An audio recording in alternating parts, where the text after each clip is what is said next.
The Strange Case of Dr. Jekyll and Mr. Hyde. By Robert Louis Stevenson.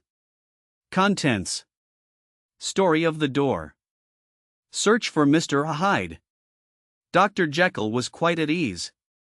The Carew murder case. Incident of the letter. Incident of Dr. Lanyon. Incident at the window. The last night. Dr. Lanyon's narrative. Henry Jekyll's full statement of the case. Story of the door. Mr. Utterson the lawyer was a man of a rugged countenance that was never lighted by a smile, cold, scanty and embarrassed in discourse, backward in sentiment, lean, long, dusty, dreary and yet somehow lovable. At friendly meetings, and when the wine was to his taste, something eminently human beaconed from his eye, something indeed which never found its way into his talk, but which spoke not only in these silent symbols of the after-dinner phase, but more often and loudly in the acts of his life. He was austere with himself, drank gin when he was alone, to mortify a taste for vintages, and though he enjoyed the theatre, had not crossed the doors of one for 20 years. But he had an approved tolerance for others, sometimes wondering, almost with envy, at the high pressure of spirits involved in their misdeeds, and in any extremity inclined to help rather than to reprove. "I incline to Cain's heresy," he used to say quaintly. "I let my brother go to the devil in his own way." In this character, it was frequently his fortune to be the last reputable acquaintance and the last good influence in the lives of downgoing men. And to such as these, so long as they came about his chambers, he never marked a shade of change in his demeanor. No doubt the feat was easy to Mr. Utterson, for he was undemonstrative at the best, and even his friendship seemed to be founded in a similar catholicity of good nature. It is the mark of a modest man to accept his friendly circle ready-made from the hands of opportunity, and that was the lawyer's way. His friends were those of his own blood or those whom he had known the longest. His affections, like ivy, were the growth of time, they implied no aptness in the object. Hence, no doubt the bond that united him to Mr. Richard Enfield, his distant kinsman, the well-known man about town. It was a nut to crack for many, what these two could see in each other, or what subject they could find in common. It was reported by those who encountered them in their Sunday walks, that they said nothing, looked singularly dull and would hail with obvious relief the appearance of a friend. For all that, the two men put the greatest store by these excursions, counted them the chief jewel of each week, and not only set aside occasions of pleasure, but even resisted the calls of business, that they might enjoy them uninterrupted. It chanced on one of these rambles that their way led them down a by-street in a busy quarter of London. The street was small and what is called quiet, but it drove a thriving trade on the weekdays. The inhabitants were all doing well, it seemed, and all emulously hoping to do better still, and laying out the surplus of their gains in coquetry, so that the shop fronts stood along that thoroughfare with an air of invitation, like rows of smiling saleswomen. Even on Sunday, when it veiled its more florid charms and lay comparatively empty of passage, the street shone out in contrast to its dingy neighborhood, like a fire in a forest, and with its freshly painted shutters, well-polished brasses, and general cleanliness and gaiety of note, instantly caught and pleased the eye of the passenger. 2 doors from one corner, on the left hand going east, the line was broken by the entry of a court, and just at that point a certain sinister block of building thrust forward its gable on the street. It was 2 stories high, showed no window, nothing but a door on the lower story and a blind forehead of discolored wall on the upper, and bore in every feature the marks of prolonged and sordid negligence. The door, which was equipped with neither bell nor knocker, was blistered and disdained. Tramps slouched into the recess and struck matches on the panels. Children kept shop upon the steps, the schoolboy had tried his knife on the moldings, and for close on a generation, no one had appeared to drive away these random visitors or to repair their ravages. Mr. Enfield and the lawyer were on the other side of the by-street, but when they came abreast of the entry, the former lifted up his cane and pointed. "Did you ever remark that door?" he asked, and when his companion had replied in the affirmative, "It is connected in my mind," added he, "with a very odd story." "Indeed," said Mr. Utterson, with a slight change of voice, "and what was that?" "Well, it was this way," returned Mr. Enfield. "I was coming home from some place at the end of the world, about 3 o'clock of a black winter morning, and my way lay through a part of town where there was literally nothing to be seen but lamps. Street after street and all the folks asleep, street after street, all lighted up as if for a procession and all as empty as a church, till at last I got into that state of mind when a man listens and begins to long for the sight of a policeman. All at once, I saw 2 figures, one a little man who was stumping along eastward at a good walk, and the other a girl of maybe 8 or 10 who was running as hard as she was able down a cross street. Well, sir, the two ran into one another naturally enough at the corner, and then came the horrible part of the thing, for the man trampled calmly over the child's body and left her screaming on the ground. It sounds nothing to hear, but it was hellish to see. It wasn't like a man, it was like some damned juggernaut. I gave a few hello, took to my heels, collared my gentleman, and brought him back to where there was already quite a group about the screaming child. He was perfectly cool and made no resistance, but gave me one look, so ugly that it brought out the sweat on me like running. The people who had turned out were the girl's own family, and pretty soon, the doctor, for whom she had been sent, put in his appearance. Well, the child was not much the worse, more frightened, according to the sawbones, and there you might have supposed would be an end to it. But there was one curious circumstance. I had taken a loathing to my gentleman at first sight. So had the child's family, which was only natural. But the doctor's case was what struck me. He was the usual cut-and-dry apothecary, of no particular age and color, with a strong Edinburgh accent and about as emotional as a bagpipe. Well, sir, he was like the rest of us. Every time he looked at my prisoner, I saw that Sawbones turned sick and white with the desire to kill him. I knew what was in his mind, just as he knew what was in mine, and killing being out of the question, we did the next best. We told the man we could and would make such a scandal out of this as should make his name stink from one end of London to the other. If he had any friends or any credit, we undertook that he should lose them. And all the time, as we were pitching it in red hot, we were keeping the women off him as best we could, for they were as wild as harpies. I never saw a circle of such hateful faces, and there was the man in the middle, with a kind of black sneering coolness, frightened too, I could see that, but carrying it off, sir, really like Satan. If you choose to make capital out of this accident, said he, I am naturally helpless. No gentleman but wishes to avoid a scene, says he. Name your figure. Well, we screwed him up to £100 for the child's family. He would have clearly liked to stick out, but there was something about the lot of us that meant mischief, and at last he struck.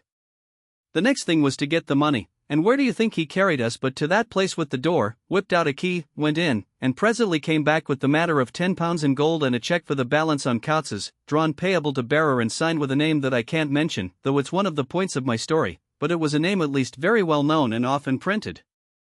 The figure was stiff, but the signature was good for more than that if it was only genuine.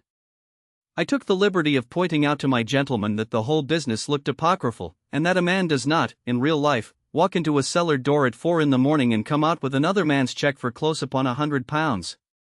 But he was quite easy in sneering. Set your mind at rest, says he, I will stay with you till the banks open and cash the cheque myself. So we all set off, the doctor, and the child's father, and our friend and myself, and passed the rest of the night in my chambers, and next day, when we had breakfasted, went in a body to the bank. I gave him the cheque myself, and said I had every reason to believe it was a forgery. Not a bit of it. The cheque was genuine. Tut tut, said Mr. Utterson. I see you feel as I do, said Mr. Enfield. Yes, it's a bad story. For my man was a fellow that nobody could have to do with, a really damnable man, and the person that drew the cheque is the very pink of the proprieties, celebrated too, and, what makes it worse, one of your fellows who do what they call good. Blackmail, I suppose, an honest man paying through the nose for some of the capers of his youth. Blackmail House is what I call the place with the door, in consequence. Though even that, you know, is far from explaining all, he added, and with the words fell into a vein of musing. From this he was recalled by Mr. Utterson asking rather suddenly, and you don't know if the drawer of the cheque lies there? A likely place, isn't it? Returned Mr. Enfield. But I happen to have noticed his address, he lives in some square or other. And you never asked about the place with the door, said Mr. Utterson. No, sir, I had a delicacy, was the reply. I feel very strongly about putting questions, it partakes too much of the style of the Day of Judgment. You start a question, and it's like starting a stone. You sit quietly on the top of a hill, and away the stone goes, starting others, and presently some bland old bird, the last you would have thought of, is knocked on the head in his own back garden and the family have to change their name. No sir, I make it a rule of mine, the more it looks like Queer Street, the less I ask. A very good rule, too, said the lawyer. But I have studied the place for myself, continued Mr. Enfield. It seems scarcely a house. There is no other door, and nobody goes in or out of that one but, once in a great while, the gentleman of my adventure. There are 3 windows looking on the court on the first floor, none below. The windows are always shut but they're clean. And then there is a chimney which is generally smoking, so somebody must live there. And yet it's not so sure, for the buildings are so packed together about the court, that it's hard to say where one ends and another begins. The pair walked on again for a while in silence, and then Enfield, said Mr. Utterson, that's a good rule of yours. Yes, I think it is, returned Enfield. But for all that, continued the lawyer, there's one point I want to ask. I want to ask the name of that man who walked over the child. Well, said Mr. Enfield, I can't see what harm it would do. It was a man of the name of Hyde. Said Mr. Utterson. What sort of a man is he to see? He is not easy to describe. There is something wrong with his appearance, something displeasing, something downright detestable. I never saw a man I so disliked, and yet I scarce know why. He must be deformed somewhere. He gives a strong feeling of deformity, although I couldn't specify the point. He's an extraordinary-looking man, and yet I really can name nothing out of the way. No, sir, I can make no hand of it, I can't describe him. And it's not want of memory, for I declare I can see him this moment. Mr. Utterson again walked some way in silence and obviously under a weight of consideration. You are sure he used a key? He inquired at last. My dear sir, began Enfield, surprised out of himself. Yes, I know, said Utterson, I know it must seem strange. The fact is, if I do not ask you the name of the other party, it is because I know it already. You see, Richard, your tale has gone home. If you have been inexact in any point, you had better correct it. I think you might have warned me, returned the other with a touch of sullenness. But I have been pedantically exact, as you call it. The fellow had a key, and what's more, he has it still. I saw him use it not a week ago. Mr. Utterson sighed deeply but said never a word, and the young man presently resumed.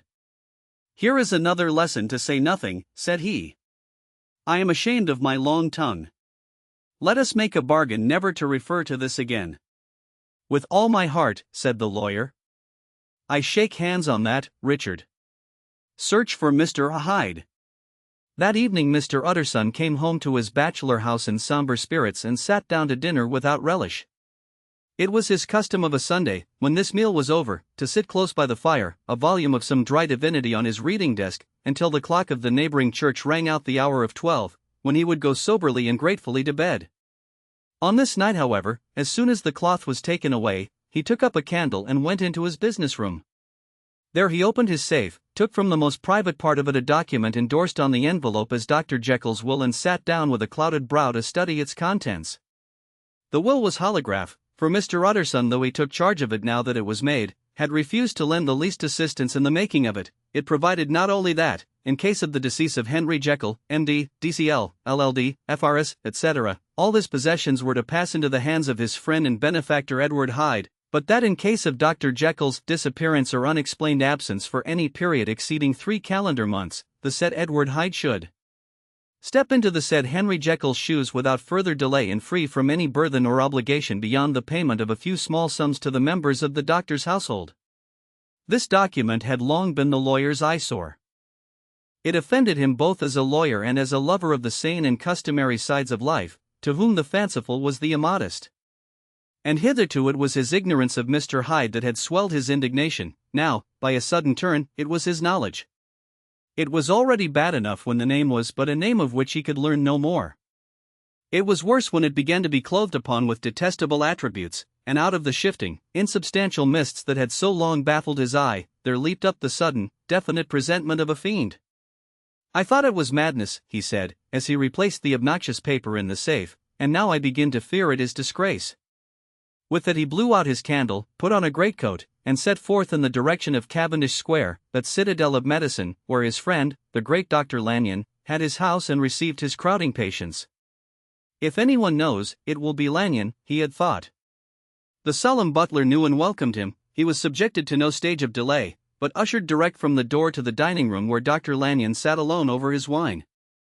This was a hearty, healthy, dapper, red-faced gentleman, with a shock of hair prematurely white, and a boisterous and decided manner.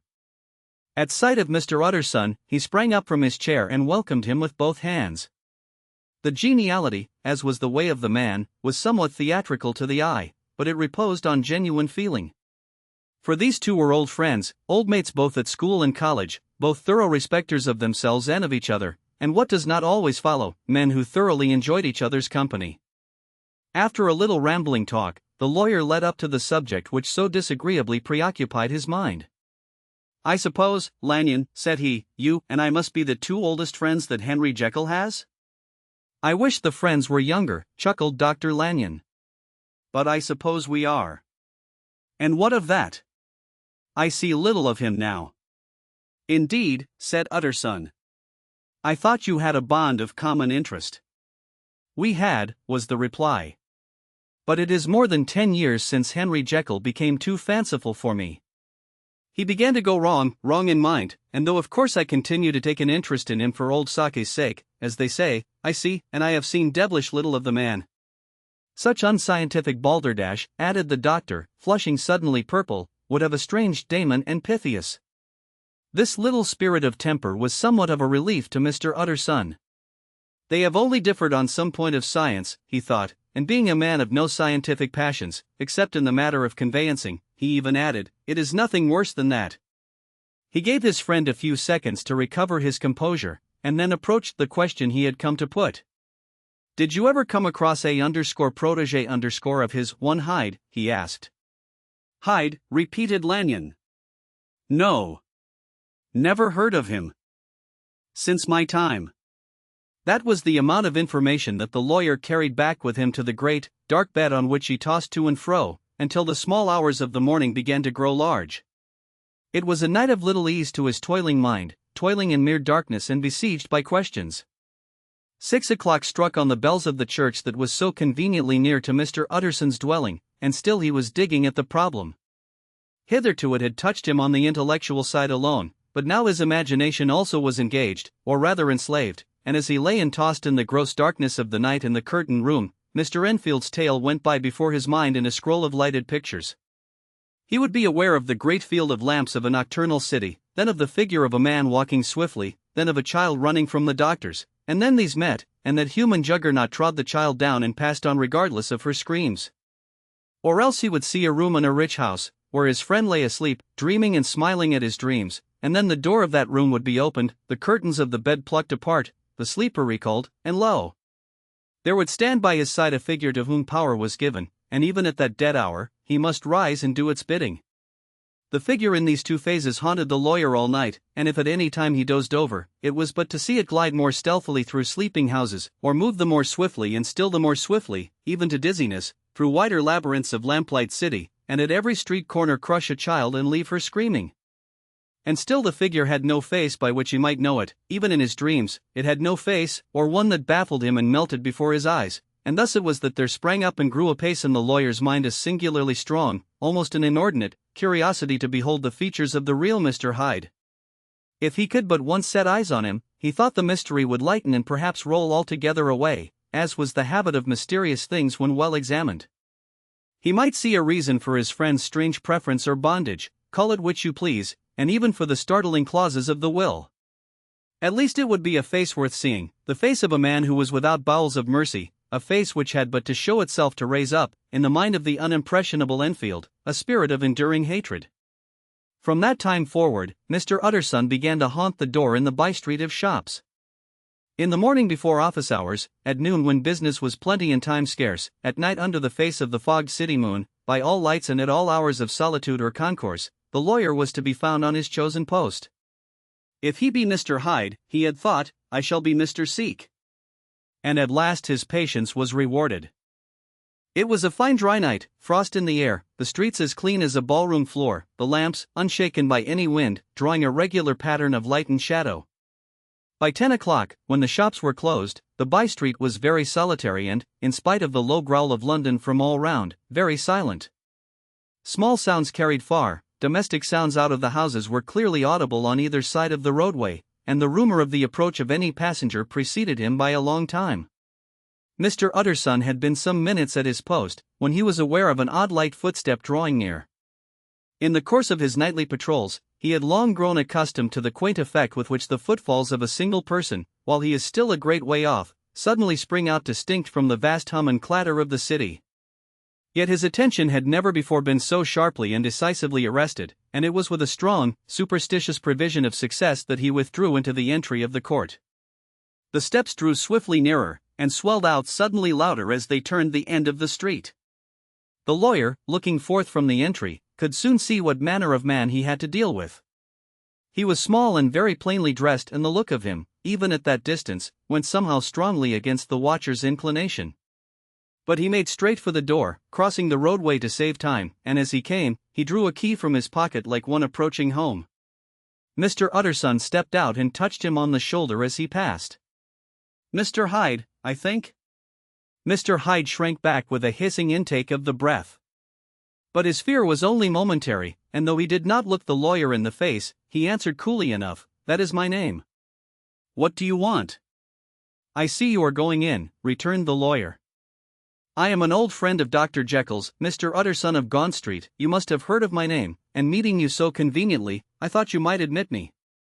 "You will not find Dr. Jekyll, he is from home," replied Mr. Hyde, blowing in the key. And then suddenly, but still without looking up, "How did you know me?" he asked. "On your side," said Mr. Utterson. "Will you do me a favor?" "With pleasure," replied the other. "What shall it be?" "Will you let me see your face?" asked the lawyer. Mr. Hyde appeared to hesitate, and then, as if upon some sudden reflection, fronted about with an air of defiance, and the pair stared at each other pretty fixedly for a few seconds. "Now I shall know you again," said Mr. Utterson. "It may be useful." "Yes," returned Mr. Hyde, "it is as well we have met, and _apropos_, you should have my address." And he gave a number of a street in Soho. Good God, thought Mr. Utterson, can he, too, have been thinking of the will? But he kept his feelings to himself and only grunted in acknowledgement of the address. "And now," said the other, "how did you know me?" "By description," was the reply. "Whose description?" "We have common friends," said Mr. Utterson. "Common friends," echoed Mr. Hyde, a little hoarsely. "Who are they?" "Jekyll, for instance," said the lawyer. "He never told you," cried Mr. Hyde, with a flush of anger. "I did not think you would have lied." "Come," said Mr. Utterson, "that is not fitting language." The other snarled aloud into a savage laugh, and the next moment, with extraordinary quickness, he had unlocked the door and disappeared into the house. The lawyer stood a while when Mr. Hyde had left him, the picture of disquietude. Then he began slowly to mount the street, pausing every step or two and putting his hand to his brow like a man in mental perplexity. The problem he was thus debating as he walked was one of a class that is rarely solved. Mr. Hyde was pale and dwarfish. He gave an impression of deformity without any nameable malformation. He had a displeasing smile. He had borne himself to the lawyer with a sort of murderous mixture of timidity and boldness, and he spoke with a husky, whispering and somewhat broken voice. All these were points against him, but not all of these together could explain the hitherto unknown disgust, loathing, and fear with which Mr. Utterson regarded him. "There must be something else," said the perplexed gentleman. "There is something more, if I could find a name for it. God bless me, the man seems hardly human. Something troglodytic, shall we say? Or can it be the old story of Dr. Fell? Or is it the mere radiance of a foul soul that thus transpires through, and transfigures, its clay continent? The last, I think, for, oh my poor old Harry Jekyll, if ever I read Satan's signature upon a face, it is on that of your new friend."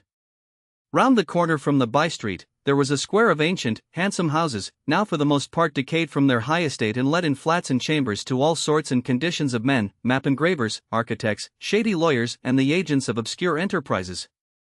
One house, however, second from the corner, was still occupied entire, and at the door of this, which wore a great air of wealth and comfort, though it was now plunged in darkness except for the fanlight, Mr. Utterson stopped and knocked.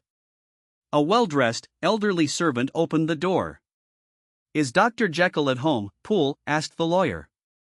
"I will see, Mr. Utterson," said Poole, admitting the visitor, as he spoke, into a large, low-roofed, comfortable hall paved with flags, warmed, after the fashion of a country house, by a bright, open fire, and furnished with costly cabinets of oak. "Will you wait here by the fire, sir? Or shall I give you a light in the dining room?" "Here, thank you," said the lawyer, and he drew near and leaned on the tall fender. This hall, in which he was now left alone, was a pet fancy of his friend the doctor's, and Utterson himself was wont to speak of it as the pleasantest room in London. But tonight there was a shudder in his blood, the face of Hyde sat heavy on his memory, he felt, what was rare with him, a nausea and distaste of life, and in the gloom of his spirits, he seemed to read a menace in the flickering of the firelight on the polished cabinets and the uneasy starting of the shadow on the roof. He was ashamed of his relief, when Poole presently returned to announce that Dr. Jekyll was gone out. "I saw Mr. Hyde go in by the old dissecting room door, Poole," he said. "Is that right, when Dr. Jekyll is from home?" "Quite right, Mr. Utterson, sir," replied the servant. "Mr. Hyde has a key." "Your master seems to repose a great deal of trust in that young man, Poole," resumed the other musingly. "Yes, sir, he does indeed," said Poole. "We have all orders to obey him." "I do not think I ever met Mr. Hyde," asked Utterson. "Oh, dear no, sir. He never dines here," replied the butler. "Indeed, we see very little of him on this side of the house, he mostly comes and goes by the laboratory." "Well, good night, Poole." "Good night, Mr. Utterson." And the lawyer set out homeward with a very heavy heart. "Poor Harry Jekyll," he thought, "my mind misgives me he is in deep waters. He was wild when he was young, a long while ago to be sure, but in the law of God, there is no statute of limitations. Ah, it must be that, the ghost of some old sin, the cancer of some concealed disgrace, punishment coming, _pd clotto_, years after memory has forgotten and self-love condoned the fault." And the lawyer, scared by the thought, brooded a while on his own past, groping in all the corners of memory, lest by chance some jack-in-the-box of an old iniquity should leap to light there. His past was fairly blameless, few men could read the rolls of their life with less apprehension, yet he was humbled to the dust by the many ill things he had done, and raised up again into a sober and fearful gratitude by the many he had come so near to doing yet avoided. And then by a return on his former subject, he conceived a spark of hope. This Master Hyde, if he were studied, thought he must have secrets of his own, black secrets, by the look of him, secrets compared to which poor Jekyll's worst would be like sunshine. Things cannot continue as they are. It turns me cold to think of this creature stealing like a thief to Harry's bedside. Poor Harry, what awakening! And the danger of it, for if this Hyde suspects the existence of the will, he may grow impatient to inherit.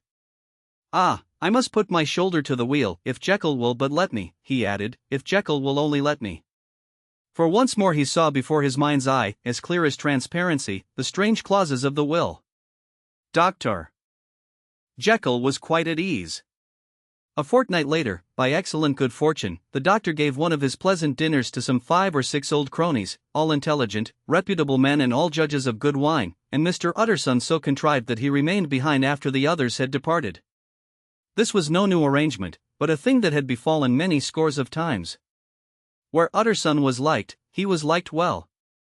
Hosts loved to detain the dry lawyer. When the light-hearted and loose-tongued had already their foot on the threshold, they liked to sit a while in his unobtrusive company, practicing for solitude, sobering their minds in the man's rich silence after the expense and strain of gaiety.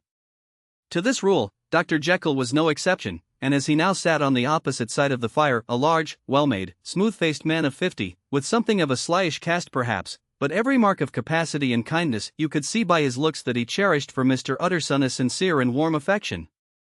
"I have been wanting to speak to you, Jekyll," began the latter. "You know that will of yours?" A close observer might have gathered that the topic was distasteful, but the doctor carried it off gaily. "My poor Utterson," said he, "you are unfortunate in such a client. I never saw a man so distressed as you were by my will, unless it were that hidebound pedant, Lanyon, at what he called my scientific heresies. Oh, I know he's a good fellow, you needn't frown, an excellent fellow, and I always mean to see more of him, but a hidebound pedant for all that, an ignorant, blatant pedant. I was never more disappointed in any man than Lanyon. You know I never approved of it," pursued Utterson, ruthlessly disregarding the fresh topic. "My will?" "Yes, certainly, I know that," said the doctor, a trifle sharply. "You have told me so." "Well, I tell you so again," continued the lawyer. "I have been learning something of young Hyde." The large handsome face of Dr. Jekyll grew pale to the very lips, and there came a blackness about his eyes. "I do not care to hear more," said he. "This is a matter I thought we had agreed to drop." "What I heard was abominable," said Utterson. "It can make no change." "You do not understand my position," returned the doctor, with a certain incoherency of manner. "I am painfully situated, Utterson. My position is a very strange one. It is one of those affairs that cannot be mended by talking." "Jekyll," said Utterson, "you know me, I am a man to be trusted. Make a clean breast of this in confidence, and I make no doubt I can get you out of it." "My good Utterson," said the doctor, "this is very good of you, this is downright good of you, and I cannot find words to thank you in. I believe you fully, I would trust you before any man alive, before myself, if I could make the choice, but indeed it isn't what you fancy, it is not as bad as that, and just to put your good heart at rest, I will tell you one thing, the moment I choose, I can be rid of Mr. Hyde. I give you my hand upon that, and I thank you again and again, and I will just add one little word, Utterson, that I'm sure you'll take in good part. This is a private matter, and I beg of you to let it sleep." Utterson reflected a little, looking in the fire. "I have no doubt you are perfectly right," he said at last, getting to his feet.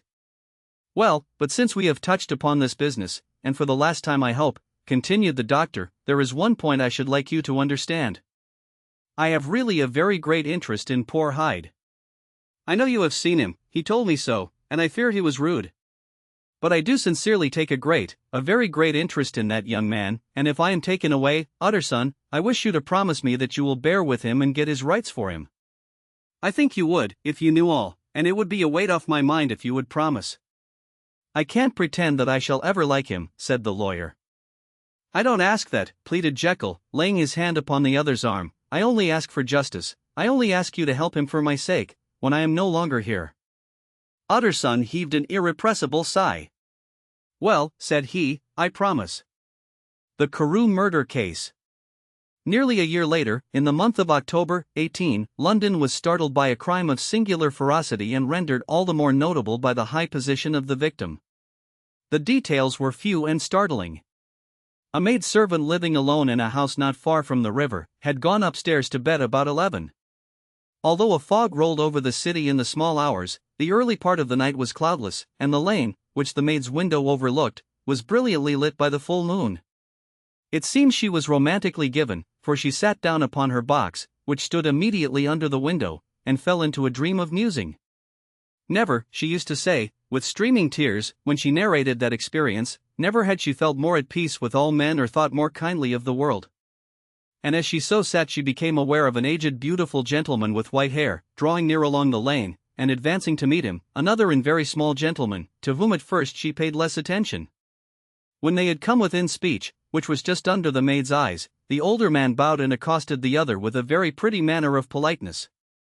It did not seem as if the subject of his address were of great importance, indeed, from his pointing, it sometimes appeared as if he were only inquiring his way, but the moon shone on his face as he spoke, and the girl was pleased to watch it. It seemed to breathe such an innocent and old-world kindness of disposition, yet with something high too, as of a well-founded self-content.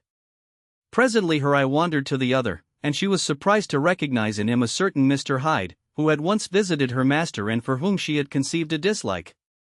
He had in his hand a heavy cane, with which he was trifling, but he answered never a word, and seemed to listen with an ill-contained impatience.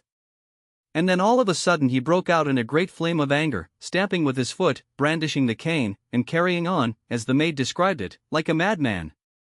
The old gentleman took a step back, with the air of one very much surprised and a trifle hurt, and at that Mr. Hyde broke out of all bounds and clubbed him to the earth. And next moment, with ape-like fury, he was trampling his victim underfoot and hailing down a storm of blows, under which the bones were audibly shattered and the body jumped upon the roadway. At the horror of these sights and sounds, the maid fainted. It was 2 o'clock when she came to herself and called for the police. The murderer was gone long ago, but there lay his victim in the middle of the lane, incredibly mangled. The stick with which the deed had been done, although it was of some rare and very tough and heavy wood, had broken in the middle under the stress of this insensate cruelty, and one splintered half had rolled in the neighboring gutter, the other, without doubt, had been carried away by the murderer. A purse and gold watch were found upon the victim, but no cards or papers, except a sealed and stamped envelope, which he had been probably carrying to the post, and which bore the name and address of Mr. Utterson. This was brought to the lawyer the next morning, before he was out of bed, and he had no sooner seen it and been told the circumstances, than he shot out a solemn lip. "I shall say nothing till I have seen the body," said he. "This may be very serious. Have the kindness to wait while I dress." And with the same grave countenance he hurried through his breakfast and drove to the police station, whither the body had been carried. As soon as he came into the cell, he nodded. "Yes," said he, "I recognize him. I am sorry to say that this is Sir Danvers Carew." "Good God, sir," exclaimed the officer, "is it possible?" And the next moment his eye lighted up with professional ambition. "This will make a deal of noise," he said. "And perhaps you can help us to the man." And he briefly narrated what the maid had seen, and showed the broken stick. Mr. Utterson had already quailed at the name of Hyde, but when the stick was laid before him, he could doubt no longer. Broken and battered as it was, he recognized it for one that he had himself presented many years before to Henry Jekyll. "Is this Mr. Hyde a person of small stature?" he inquired. "Particularly small and particularly wicked-looking, is what the maid calls him," said the officer. Mr. Utterson reflected, and then, raising his head, "If you will come with me in my cab," he said, "I think I can take you to his house." It was by this time about 9 in the morning, and the first fog of the season. A great chocolate-colored pall lowered over heaven, but the wind was continually charging and routing these embattled vapors, so that as the cab crawled from street to street, Mr. Utterson beheld a marvelous number of degrees and hues of twilight, for here it would be dark like the back end of evening, and there would be a glow of a rich, lurid brown, like the light of some strange conflagration, and here, for a moment, the fog would be quite broken up, and a haggard shaft of daylight would glance in between the swirling wreaths.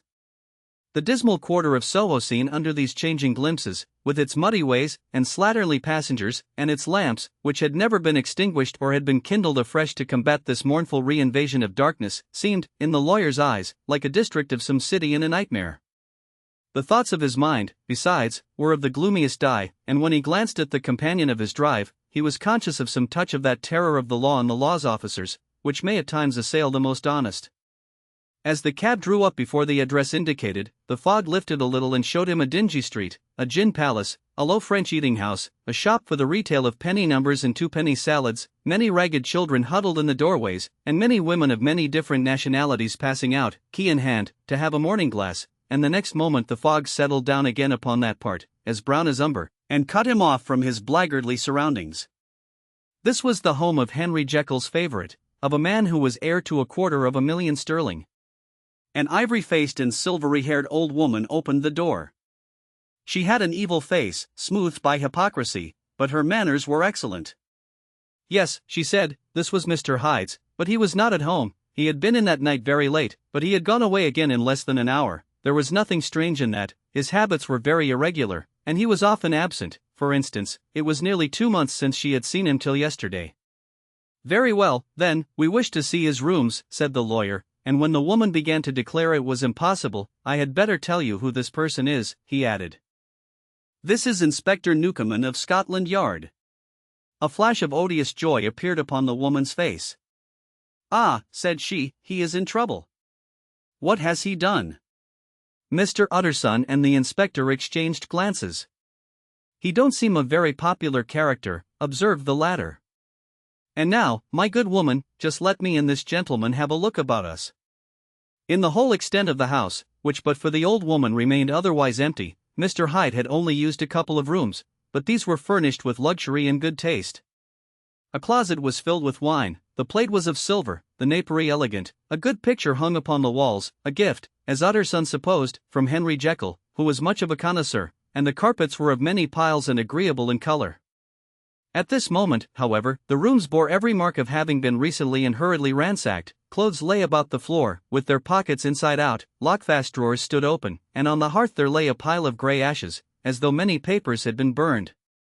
From these embers the inspector disinterred the butt end of a green cheque-book, which had resisted the action of the fire. The other half of the stick was found behind the door, and as this clinched his suspicions, the officer declared himself delighted. A visit to the bank, where several £1,000s were found to be lying to the murderer's credit, completed his gratification. "You may depend upon it, sir," he told Mr. Utterson, "I have him in my hand. He must have lost his head, or he never would have left the stick or, above all, burned the checkbook." Why, money's life to the man. We have nothing to do but wait for him at the bank, and get out the handbills. This last, however, was not so easy of accomplishment, for Mr. Hyde had numbered few familiars. Even the master of the servant maid had only seen him twice, his family could nowhere be traced, he had never been photographed, and the few who could describe him differed widely, as common observers will. Only on one point were they agreed, and that was the haunting sense of unexpressed deformity with which the fugitive impressed his beholders. Incident of the letter. It was late in the afternoon when Mr. Utterson found his way to Dr. Jekyll's door, where he was at once admitted by Poole, and carried down by the kitchen offices and across a yard which had once been a garden, to the building which was indifferently known as the laboratory or dissecting rooms. The doctor had bought the house from the heirs of a celebrated surgeon, and his own tastes being rather chemical than anatomical, had changed the destination of the block at the bottom of the garden. It was the first time that the lawyer had been received in that part of his friend's quarters, and he eyed the dingy, windowless structure with curiosity, and gazed round with a distasteful sense of strangeness as he crossed the theatre, once crowded with eager students and now lying gaunt and silent, the tables laden with chemical apparatus, the floor strewn with crates and littered with packing straw, and the light falling dimly through the foggy cupola. At the further end, a flight of stairs mounted to a door covered with red baize, and through this, Mr. Utterson was at last received into the doctor's cabinet. It was a large room fitted round with glass presses, furnished, among other things, with a cheval glass and a business table, and looking out upon the court by 3 dusty windows barred with iron. The fire burned in the grate, a lamp was set lighted on the chimney shelf, for even in the houses the fog began to lie thickly, and there, close up to the warmth, sat Dr. Jekyll, looking deathly sick. He did not rise to meet his visitor, but held out a cold hand and bade him welcome in a changed voice. "And now," said Mr. Utterson, as soon as Poole had left them, "you have heard the news?" The doctor shuddered. "They were crying it in the square," he said. "I heard them in my dining room." "One word," said the lawyer. "Carew was my client, but so are you, and I want to know what I am doing." "You have not been mad enough to hide this fellow?" "Utterson, I swear to God," cried the doctor, "I swear to God I will never set eyes on him again. I bind my honor to you that I am done with him in this world. It is all at an end. And indeed he does not want my help, you do not know him as I do, he is safe, he is quite safe, mark my words, he will never more be heard of." The lawyer listened gloomily, he did not like his friend's feverish manner. "You seem pretty sure of him," said he, "and for your sake, I hope you may be right. If it came to a trial, your name might appear." "I am quite sure of him," replied Jekyll, "I have grounds for certainty that I cannot share with anyone. But there is one thing on which you may advise me. I have received a letter, and I am at a loss whether I should show it to the police. I should like to leave it in your hands, Utterson, you would judge wisely, I am sure, I have so great a trust in you." "You fear, I suppose, that it might lead to his detection?" asked the lawyer. "No," said the other. "I cannot say that I care what becomes of Hyde, I am quite done with him. I was thinking of my own character, which this hateful business has rather exposed." Utterson ruminated a while, he was surprised at his friend's selfishness, and yet relieved by it. "Well," said he, at last, "let me see the letter." The letter was written in an odd, upright hand and signed Edward Hyde, and it signified, briefly enough, that the writer's benefactor, Dr. Jekyll, whom he had long so unworthily repaid for 1,000 generosities, need labor under no alarm for his safety, as he had means of escape on which he placed a sure dependence. The lawyer liked this letter well enough, it put a better color on the intimacy than he had looked for, and he blamed himself for some of his past suspicions. "Have you the envelope?" he asked. "I burned it," replied Jekyll, "before I thought what I was about." But it bore no postmark. The note was handed in. "Shall I keep this and sleep upon it?" asked Utterson. "I wish you to judge for me entirely," was the reply. "I have lost confidence in myself." "Well, I shall consider," returned the lawyer. "And now one word more, it was Hyde who dictated the terms in your will about that disappearance?" The doctor seemed seized with a qualm of faintness, he shut his mouth tight and nodded. "I knew it," said Utterson. "He meant to murder you. You had a fine escape." "I have had what is far more to the purpose," returned the doctor solemnly, "I have had a lesson, oh God, Utterson, what a lesson I have had." And he covered his face for a moment with his hands. On his way out, the lawyer stopped and had a word or two with Poole. "By the by," said he, "there was a letter handed in today. What was the messenger like?" But Poole was positive nothing had come except by post, and only circulars by that, he added. This news sent off the visitor with his fears renewed. Plainly the letter had come by the laboratory door, possibly, indeed, it had been written in the cabinet, and if that were so, it must be differently judged, and handled with the more caution. The newsboys, as he went, were crying themselves hoarse along the footways, special edition. Shocking murder of an MP. That was the funeral oration of one friend and client, and he could not help a certain apprehension lest the good name of another should be sucked down in the eddy of the scandal. It was, at least, a ticklish decision that he had to make, and self-reliant as he was by habit, he began to cherish a longing for advice. It was not to be had directly, but perhaps, he thought, it might be fished for. Presently after, he sat on one side of his own hearth, with Mr. Guest, his head clerk, upon the other, and midway between, at a nicely calculated distance from the fire, a bottle of a particular old wine that had long dwelt unsunned in the foundations of his house. The fog still slept on the wing above the drowned city, where the lamps glimmered like carbuncles, and through the muffle and smother of these fallen clouds, the procession of the town's life was still rolling in through the great arteries with a sound as of a mighty wind. But the room was gay with firelight. In the bottle the acids were long ago resolved, the imperial dye had softened with time, as the color grows richer in stained windows, and the glow of hot autumn afternoons on hillside vineyards was ready to be set free and to disperse the fogs of London. Insensibly the lawyer melted. There was no man from whom he kept fewer secrets than Mr. Guest, and he was not always sure that he kept as many as he meant. Guest had often been on business to the doctor's. He knew Poole. He could scarce have failed to hear of Mr. Hyde's familiarity about the house. He might draw conclusions. Was it not as well, then, that he should see a letter which put that mystery to rights? And above all, since Guest, being a great student and critic of handwriting, would consider the step natural and obliging? The clerk, besides, was a man of counsel. He could scarce read so strange a document without dropping a remark, and by that remark Mr. Utterson might shape his future course. "This is a sad business about Sir Danvers," he said. "Yes, sir, indeed. It has elicited a great deal of public feeling," returned Guest. "The man, of course, was mad." "I should like to hear your views on that," replied Utterson.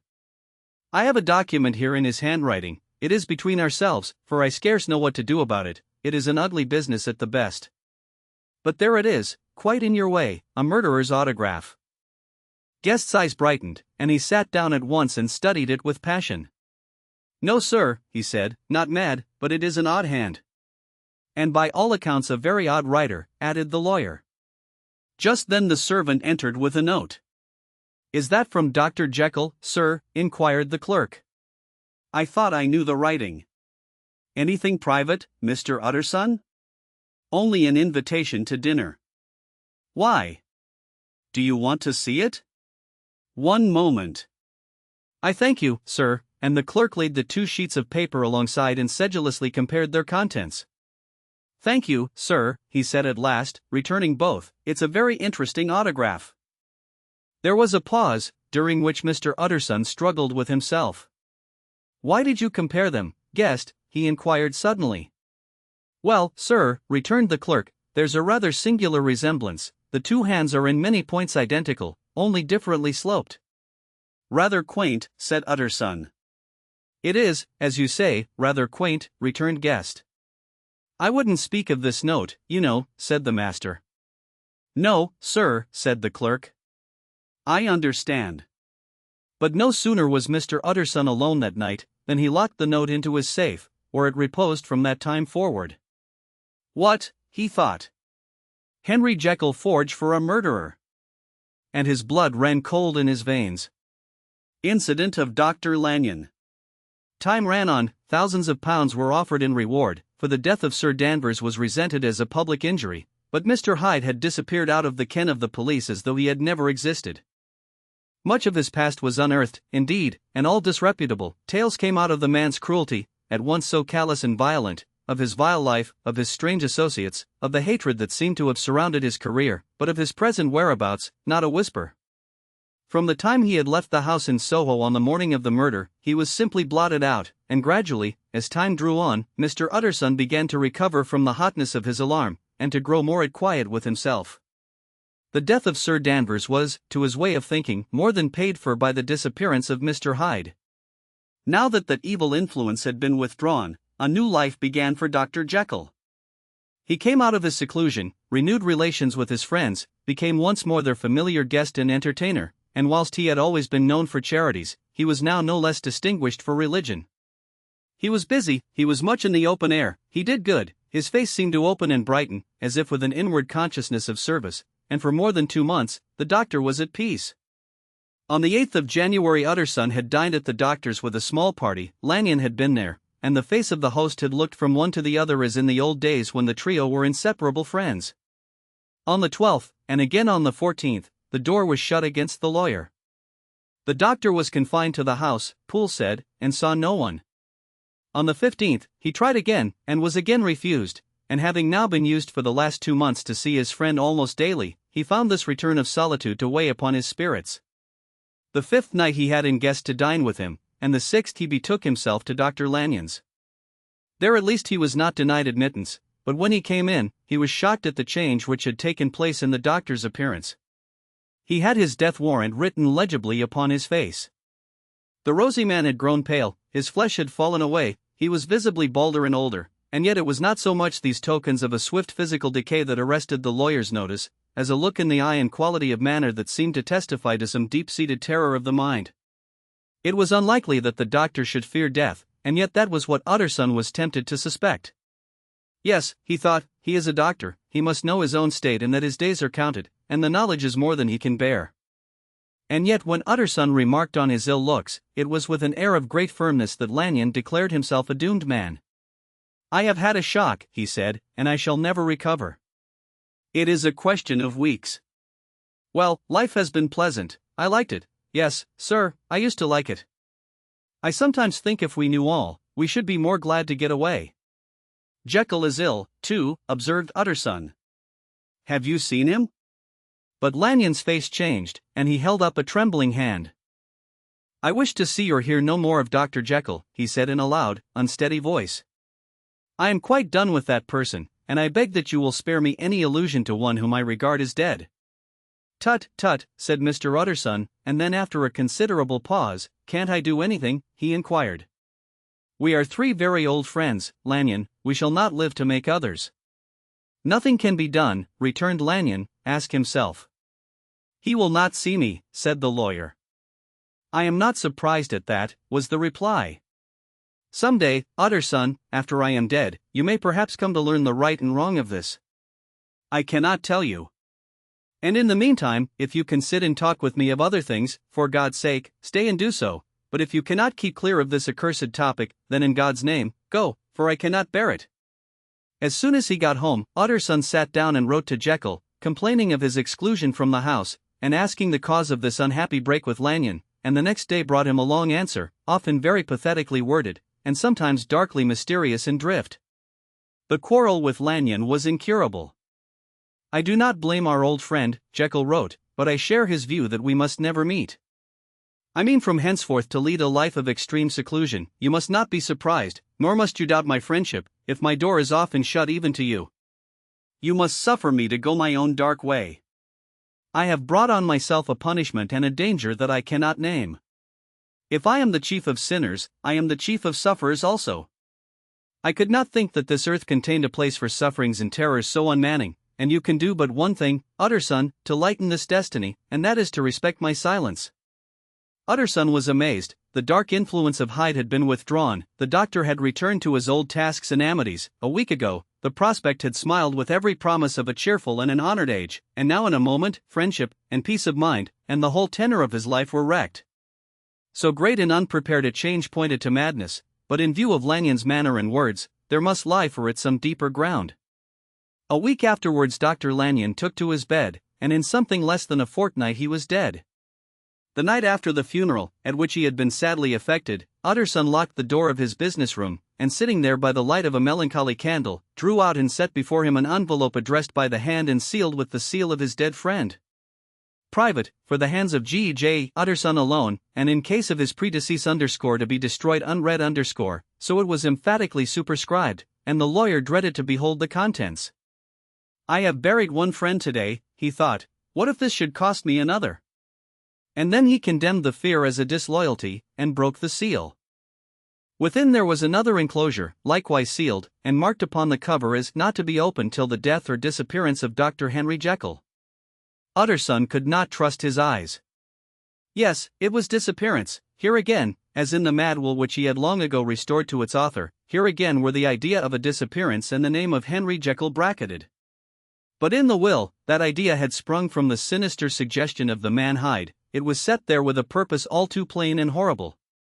Written by the hand of Lanyon, what should it mean?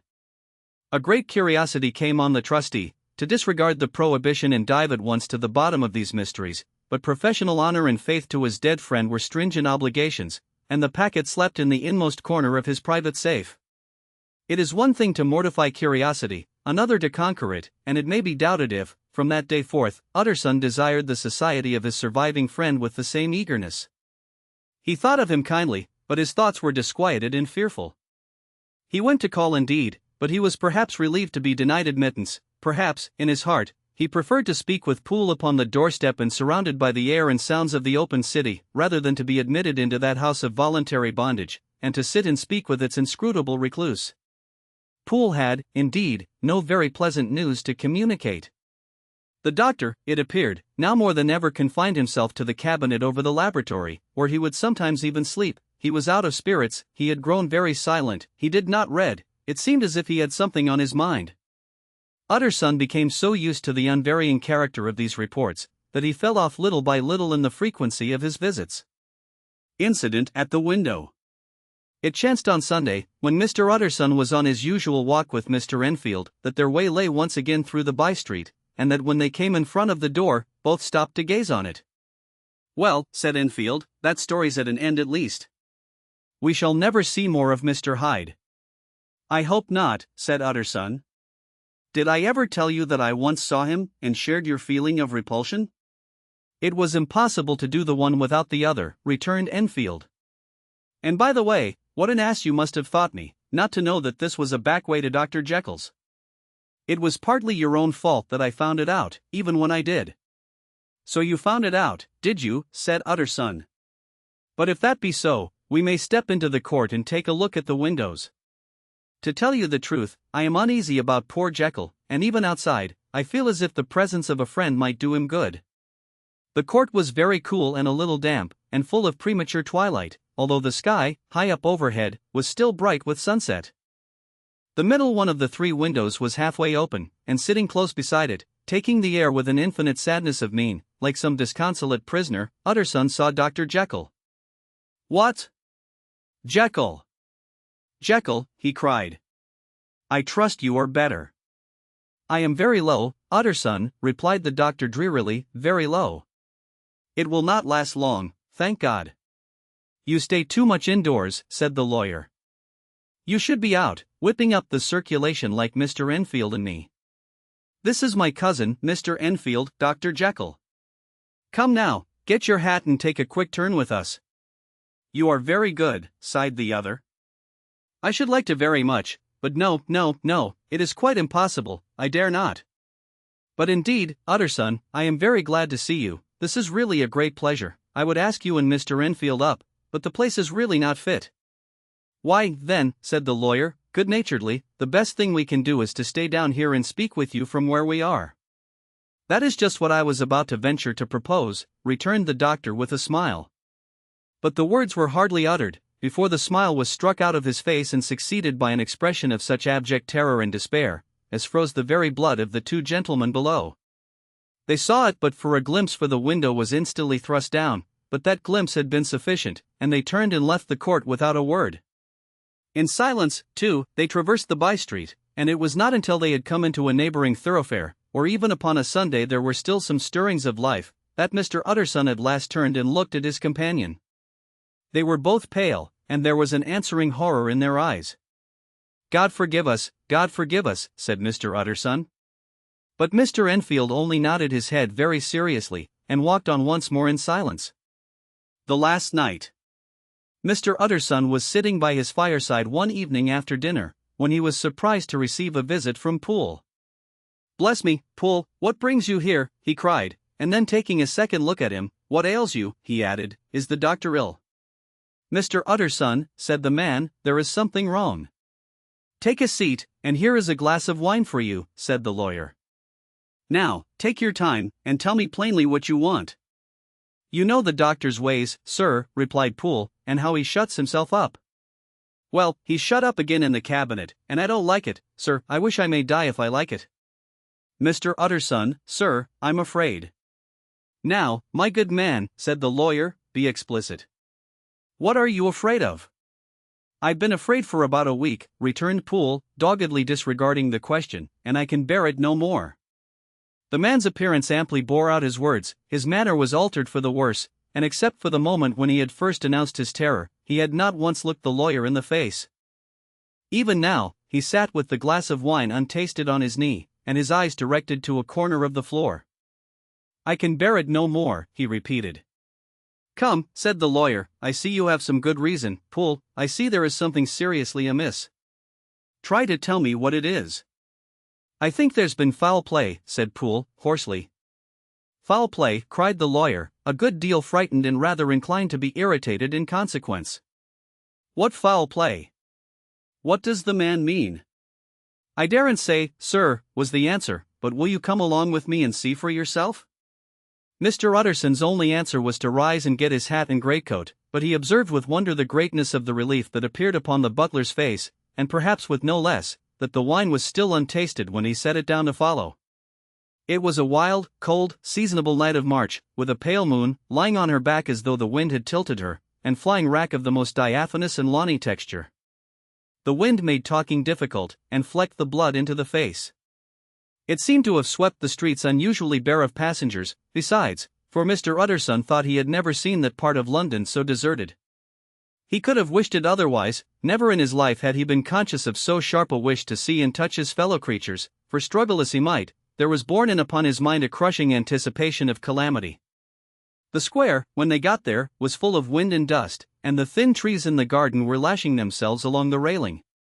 Poole, who had kept all the way a pace or two ahead, now pulled up in the middle of the pavement, and in spite of the biting weather, took off his hat and mopped his brow with a red pocket handkerchief. But for all the hurry of his coming, these were not the dews of exertion that he wiped away, but the moisture of some strangling anguish, for his face was white and his voice, when he spoke, harsh and broken. "Well, sir," he said, "here we are, and God grant there be nothing wrong." "Amen, Poole," said the lawyer. Thereupon the servant knocked in a very guarded manner, the door was opened on the chain, and a voice asked from within, "Is that you, Poole?" "It's all right," said Poole. "Open the door." The hall, when they entered it, was brightly lighted up, the fire was built high, and about the hearth the whole of the servants, men and women, stood huddled together like a flock of sheep. At the sight of Mr. Utterson, the housemaid broke into hysterical whimpering, and the cook, crying out "Bless God! It's Mr. Utterson," ran forward as if to take him in her arms. What? Are you all here?" said the lawyer peevishly. "Very irregular, very unseemly, your master would be far from pleased." "They're all afraid," said Poole. Blank silence followed, no one protesting, only the maid lifted her voice and now wept loudly. "Hold your tongue," Poole said to her, with a ferocity of accent that testified to his own jangled nerves, and indeed, when the girl had so suddenly raised the note of her lamentation, they had all started and turned towards the inner door with faces of dreadful expectation. "And now," continued the butler, addressing the knife boy, "reach me a candle, and we'll get this through hands at once." And then he begged Mr. Utterson to follow him, and led the way to the back garden. "Now, sir," said he, "you come as gently as you can. I want you to hear, and I don't want you to be heard. And see here, sir, if by any chance he was to ask you in, don't go." Mr. Utterson's nerves, at this unlooked-for termination, gave a jerk that nearly threw him from his balance, but he recollected his courage and followed the butler into the laboratory building through the surgical theater, with its lumber of crates and bottles, to the foot of the stair. Here Poole motioned him to stand on one side and listen, while he himself, setting down the candle and making a great and obvious call on his resolution, mounted the steps and knocked with a somewhat uncertain hand on the red baize of the cabinet door. "Mr. Utterson, sir, asking to see you," he called, and even as he did so, once more violently signed to the lawyer to give ear. A voice answered from within. "Tell him I cannot see anyone," it said complainingly. "Thank you, sir," said Poole, with a note of something like triumph in his voice, and taking up his candle, he led Mr. Utterson back across the yard and into the great kitchen, where the fire was out and the beetles were leaping on the floor. "Sir," he said, looking Mr. Utterson in the eyes, "was that my master's voice?" "It seems much changed," replied the lawyer, very pale, but giving look for look. "Changed? Well, yes, I think so," said the butler. "Have I been 20 years in this man's house, to be deceived about his voice?" "No, sir, master's made away with. He was made away with 8 days ago, when we heard him cry out upon the name of God, and underscore who's underscore in there instead of him, and underscore why underscore it stays there, is a thing that cries to heaven, Mr. Utterson." "That is a very strange tale, Poole. This is rather a wild tale, my man," said Mr. Utterson, biting his finger.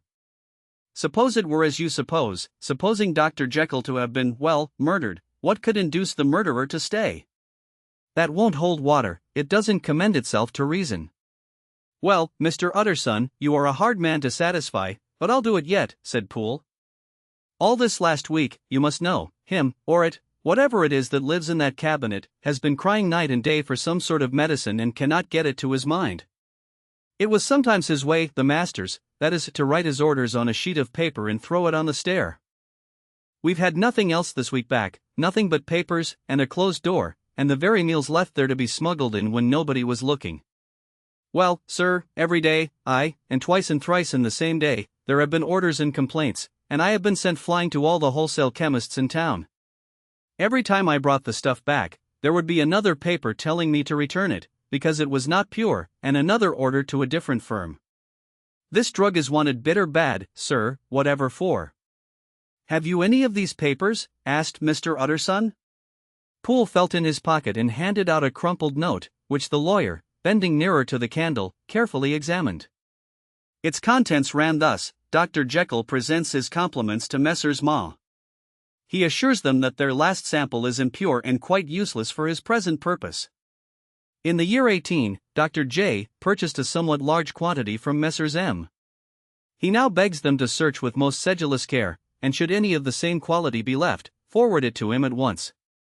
Expense is no consideration." The importance of this to Dr. J. can hardly be exaggerated.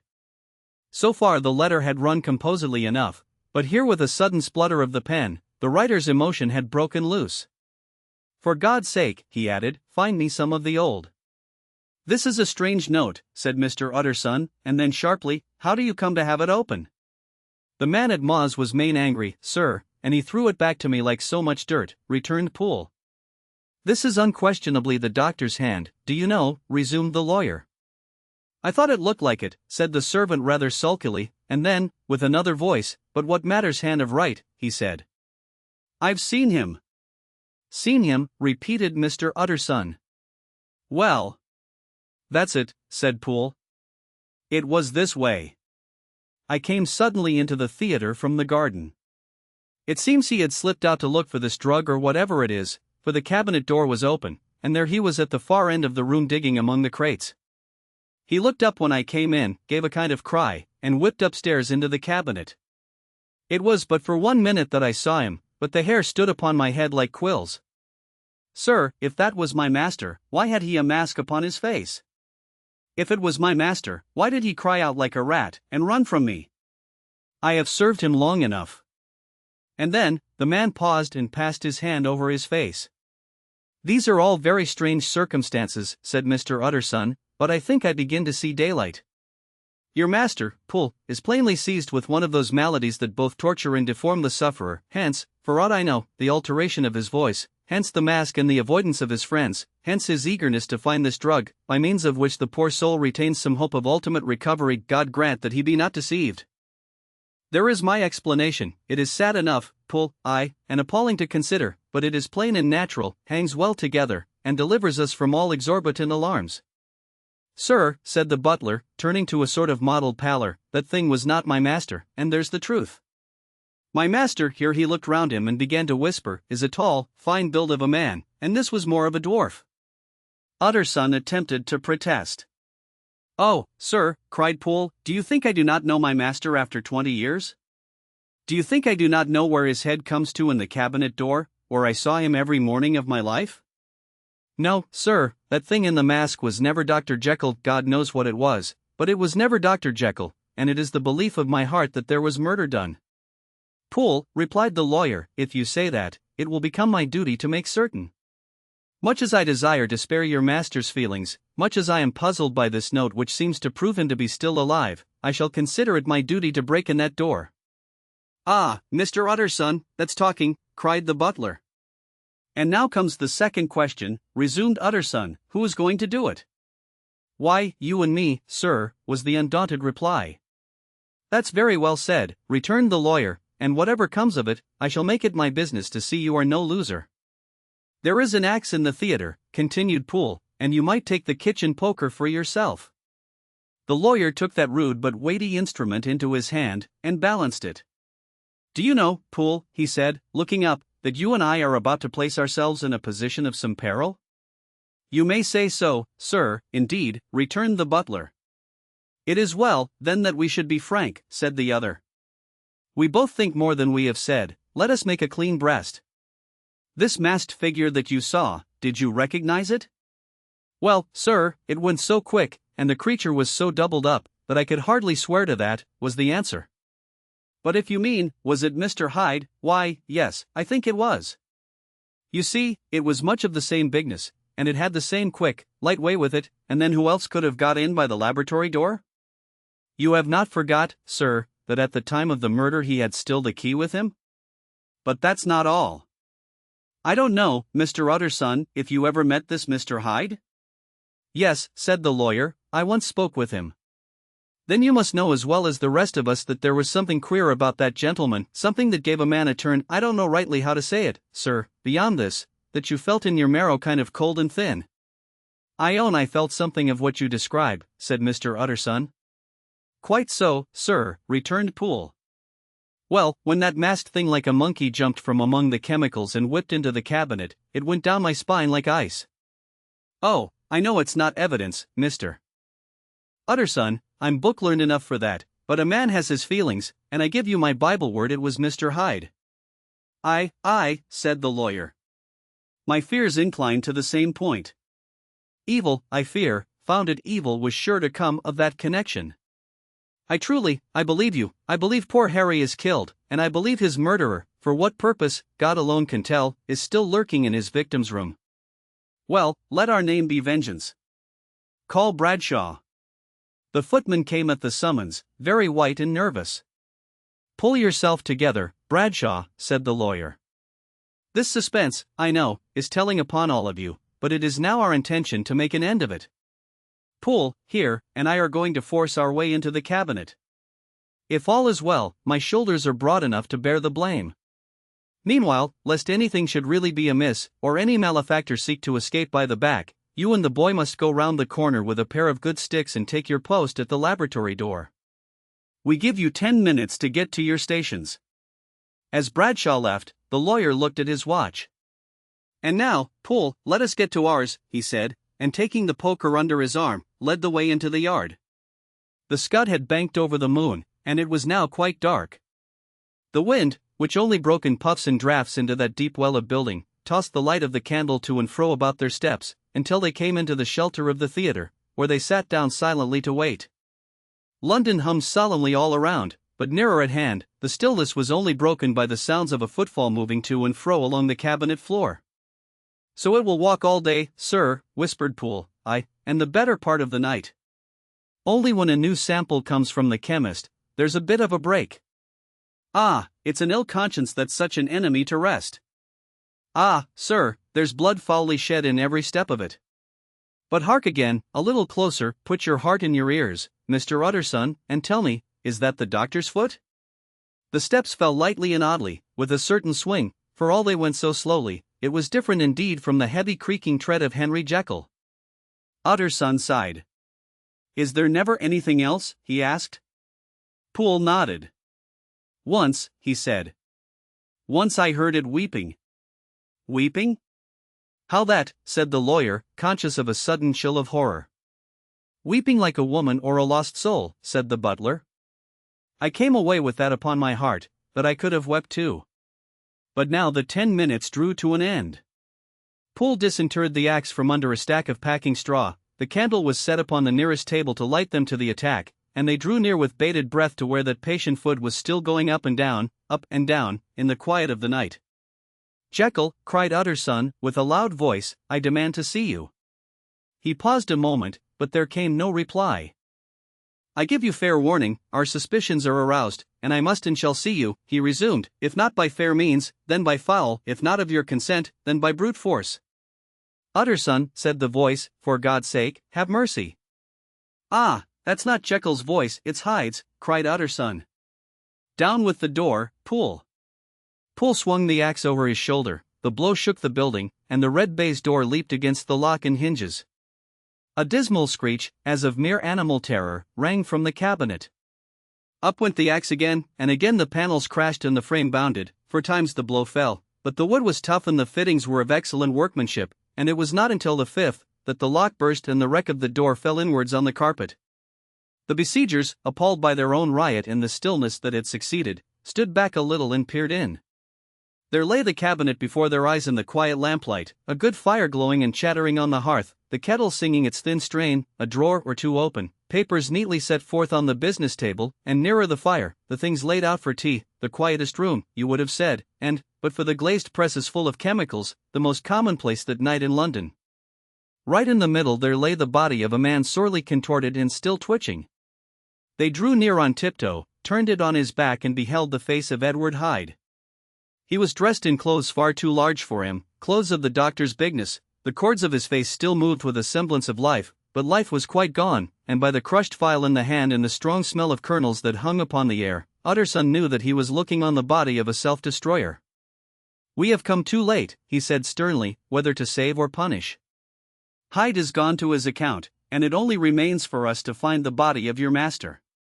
The far greater proportion of the building was occupied by the theatre, which filled almost the whole ground story and was lighted from above, and by the cabinet, which formed an upper story at one end and looked upon the court. A corridor joined the theatre to the door on the by-street, and with this the cabinet communicated separately by a second flight of stairs. There were besides a few dark closets and a spacious cellar. All these they now thoroughly examined. Each closet needed but a glance, for all were empty, and all, by the dust that fell from their doors, had stood long unopened. The cellar, indeed, was filled with crazy lumber, mostly dating from the times of the surgeon who was Jekyll's predecessor, but even as they opened the door they were advertised of the uselessness of further search, by the fall of a perfect mat of cobweb which had for years sealed up the entrance. Nowhere was there any trace of Henry Jekyll, dead or alive. Poole stamped on the flags of the corridor. He must be buried here, he said, hearkening to the sound. Or he may have fled, said Utterson, and he turned to examine the door in the by-street. It was locked, and lying nearby on the flags, they found the key, already stained with rust. This does not look like use, observed the lawyer. Use, echoed Poole. Do you not see, sir, it is broken? Much as if a man had stamped on it. Aye, continued Utterson, and the fractures, too, are rusty. The two men looked at each other with a scare. This is beyond me, Poole, said the lawyer. Let us go back to the cabinet. They mounted the stair in silence, and still with an occasional awestruck glance at the dead body, proceeded more thoroughly to examine the contents of the cabinet. At one table, there were traces of chemical work, various measured heaps of some white salt being laid on glass saucers, as though for an experiment in which the unhappy man had been prevented. That is the same drug that I was always bringing him, said Poole, and even as he spoke, the kettle with a startling noise boiled over. This brought them to the fireside, where the easy-chair was drawn cosily up, and the tea-things stood ready to the sitter's elbow, the very sugar in the cup. There were several books on a shelf, one lay beside the tea-things open, and Utterson was amazed to find it a copy of a pious work, for which Jekyll had several times expressed a great esteem, annotated, in his own hand with startling blasphemies. Next, in the course of their review of the chamber, the searchers came to the cheval glass, into whose depths they looked with an involuntary horror. But it was so turned as to show them nothing but the rosy glow playing on the roof, the fire sparkling in 100 repetitions along the glazed front of the presses, and their own pale and fearful countenances stooping to look in. "This glass has seen some strange things, sir," whispered Poole. "And surely none stranger than itself," echoed the lawyer in the same tones. For what did Jekyll? He caught himself up at the word with a start, and then conquering the weakness, what could Jekyll want with it, he said. "You may say that," said Poole. Next they turned to the business table. On the desk, among the neat array of papers, a large envelope was uppermost, and bore, in the doctor's hand, the name of Mr. Utterson. The lawyer unsealed it, and several enclosures fell to the floor. The first was a will, drawn in the same eccentric terms as the one which he had returned 6 months before, to serve as a testament in case of death and as a deed of gift in case of disappearance, but in place of the name of Edward Hyde, the lawyer, with indescribable amazement read the name of Gabriel John Utterson. He looked at Poole, and then back at the paper, and last of all at the dead malefactor stretched upon the carpet. "My head goes round," he said. "He has been all these days in possession, he had no cause to like me, he must have raged to see himself displaced, and he has not destroyed this document." He caught up the next paper. It was a brief note in the doctor's hand and dated at the top. "Oh, Poole," the lawyer cried, "he was alive and here this day. He cannot have been disposed of in so short a space, he must be still alive, he must have fled. And then, why fled? And how? And in that case, can we venture to declare this suicide? Oh, we must be careful. I foresee that we may yet involve your master in some dire catastrophe." "Why don't you read it, sir?" asked Poole. "Because I fear," replied the lawyer solemnly. "God grant I have no cause for it." And with that he brought the paper to his eyes and read as follows. "My dear Utterson, when this shall fall into your hands, I shall have disappeared. Under what circumstances I have not the penetration to foresee, but my instinct and all the circumstances of my nameless situation tell me that the end is sure and must be early. Go then, and first read the narrative which Lanyon warned me he was to place in your hands, and if you care to hear more, turn to the confession of your unworthy and unhappy friend, Henry Jekyll." "There was a third enclosure?" asked Utterson. "Here, sir," said Poole, and gave into his hands a considerable packet sealed in several places. The lawyer put it in his pocket. "I would say nothing of this paper. If your master has fled or is dead, we may at least save his credit. It is now 10, I must go home and read these documents in quiet, but I shall be back before midnight, when we shall send for the police." They went out, locking the door of the theater behind them, and Utterson, once more leaving the servants gathered about the fire in the hall, trudged back to his office to read the 2 narratives in which this mystery was now to be explained. Dr. Lanyon's narrative. On the 9th of January, now 4 days ago, I received by the evening delivery a registered envelope, addressed in the hand of my colleague and old school companion, Henry Jekyll. I was a good deal surprised by this, for we were by no means in the habit of correspondence. I had seen the man, dined with him, indeed, the night before, and I could imagine nothing in our intercourse that should justify formality of registration. The contents increased my wonder, for this is how the letter ran. 10_th December_18. Dear Lanyon, you are one of my oldest friends, and although we may have differed at times on scientific questions, I cannot remember, at least on my side, any break in our affection. There was never a day when, if you had said to me, Jekyll, my life, my honor, my reason, depend upon you, I would not have sacrificed my left hand to help you. Lanyon, my life, my honor, my reason, are all at your mercy. If you fail me tonight, I am lost. You might suppose, after this preface, that I am going to ask you for something dishonorable to grant. Judge for yourself. I want you to postpone all other engagements for tonight. Even if you were summoned to the bedside of an emperor, to take a cab, unless your carriage should be actually at the door, and with this letter in your hand for consultation, to drive straight to my house. Poole, my butler, has his orders. You will find him waiting your arrival with a locksmith.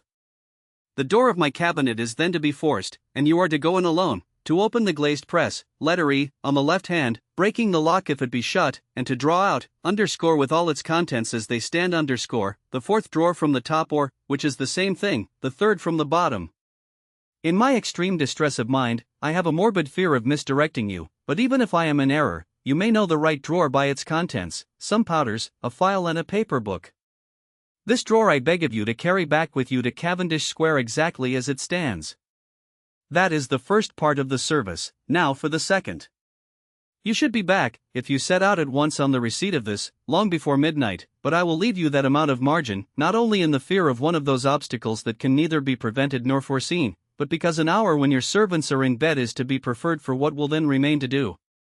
At midnight, then, I have to ask you to be alone in your consulting room, to admit with your own hand into the house a man who will present himself in my name, and to place in his hands the drawer that you will have brought with you from my cabinet. Then you will have played your part and earned my gratitude completely. 5 minutes afterwards, if you insist upon an explanation, you will have understood that these arrangements are of capital importance, and that by the neglect of one of them, fantastic as they must appear, you might have charged your conscience with my death or the shipwreck of my reason. Confident as I am that you will not trifle with this appeal, my heart sinks and my hand trembles at the bare thought of such a possibility. Think of me at this hour, in a strange place, laboring under a blackness of distress that no fancy can exaggerate, and yet well aware that, if you will but punctually serve me, my troubles will roll away like a story that is told. Serve me, my dear Lanyon, and save your friend. HJPS. I had already sealed this up when a fresh terror struck upon my soul. It is possible that the post office may fail me, and this letter not come into your hands until tomorrow morning. In that case, dear Lanyon, do my errand when it shall be most convenient for you in the course of the day, and once more expect my messenger at midnight. It may then already be too late, and if that night passes without event, you will know that you have seen the last of Henry Jekyll. Upon the reading of this letter, I made sure my colleague was insane, but till that was proved beyond the possibility of doubt, I felt bound to do as he requested. The less I understood of this farrago, the less I was in a position to judge of its importance, and an appeal so worded could not be set aside without a grave responsibility.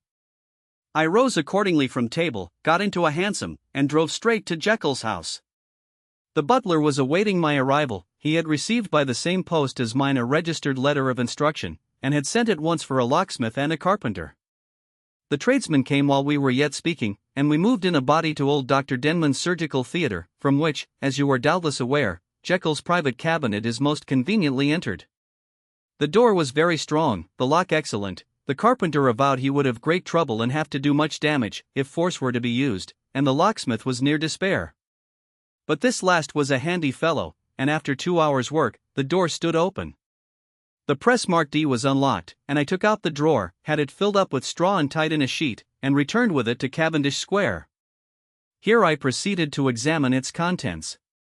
The powders were neatly enough made up, but not with the nicety of the dispensing chemist, so that it was plain they were of Jekyll's private manufacture, and when I opened one of the wrappers I found what seemed to me a simple crystalline salt of a white color. The phial, to which I next turned my attention, might have been about half full of a blood-red liquor, which was highly pungent to the sense of smell and seemed to me to contain phosphorus and some volatile ether. At the other ingredients I could make no guess. The book was an ordinary version book and contained little but a series of dates. These covered a period of many years, but I observed that the entries ceased nearly a year ago and quite abruptly. Here and there a brief remark was appended to a date, usually no more than a single word, double occurring perhaps 6 times in a total of several hundred entries, and once very early in the list and followed by several marks of exclamation, total failure. All this, though it whetted my curiosity, told me little that was definite. Here were a phial of some salt, and the record of a series of experiments that had led, like too many of Jekyll's investigations, to no end of practical usefulness. How could the presence of these articles in my house affect either the honor, the sanity, or the life of my flighty colleague? If his messenger could go to one place, why could he not go to another? And even granting some impediment, why was this gentleman to be received by me in secret? The more I reflected, the more convinced I grew that I was dealing with a case of cerebral disease, and though I dismissed my servants to bed, I loaded an old revolver, that I might be found in some posture of self-defense. 12 o'clock had scarce rung out over London, ere the knocker sounded very gently on the door. I went myself at the summons, and found a small man crouching against the pillars of the portico. "Are you come from Dr. Jekyll?" I asked. He told me yes by a constrained gesture, and when I had bidden him enter, he did not obey me without a searching backward glance into the darkness of the square. There was a policeman not far off, advancing with his bull's-eye open, and at the sight, I thought my visitor started and made greater haste. These particulars struck me, I confess, disagreeably, and as I followed him into the bright light of the consulting room, I kept my hand ready on my weapon. Here, at last, I had a chance of clearly seeing him. I had never set eyes on him before, so much was certain. He was small, as I have said. I was struck besides with the shocking expression of his face, with his remarkable combination of great muscular activity and great apparent debility of constitution, and last but not least, with the odd, subjective disturbance caused by his neighborhood. This bore some resemblance to incipient rigor, and was accompanied by a marked sinking of the pulse. At the time, I set it down to some idiosyncratic, personal distaste, and merely wondered at the acuteness of the symptoms, but I have since had reason to believe the cause to lie much deeper in the nature of man, and to turn on some nobler hinge than the principle of hatred. This person, who had thus, from the first moment of his entrance, struck in me what I can only describe as a disgustful curiosity, was dressed in a fashion that would have made an ordinary person laughable. His clothes, that is to say, although they were of rich and sober fabric, were enormously too large for him in every measurement, the trousers hanging on his legs and rolled up to keep them from the ground, the waist of the coat below his haunches, and the collar sprawling wide upon his shoulders. Strange to relate, this ludicrous accoutrement was far from moving me to laughter. Rather, as there was something abnormal and misbegotten in the very essence of the creature that now faced me, something seizing, surprising, and revolting, this fresh disparity seemed but to fit in with and to reinforce it, so that to my interest in the man's nature and character, there was added a curiosity as to his origin, his life, his fortune, and status in the world. These observations, though they have taken so great a space to be set down in, were yet the work of a few seconds. My visitor was, indeed, on fire with somber excitement. "Have you got it?" he cried. "Have you got it?" And so lively was his impatience that he even laid his hand upon my arm and sought to shake me. I put him back, conscious at his touch of a certain icy pang along my blood. "Come, sir," said I, "you forget that I have not yet the pleasure of your acquaintance. Be seated, if you please."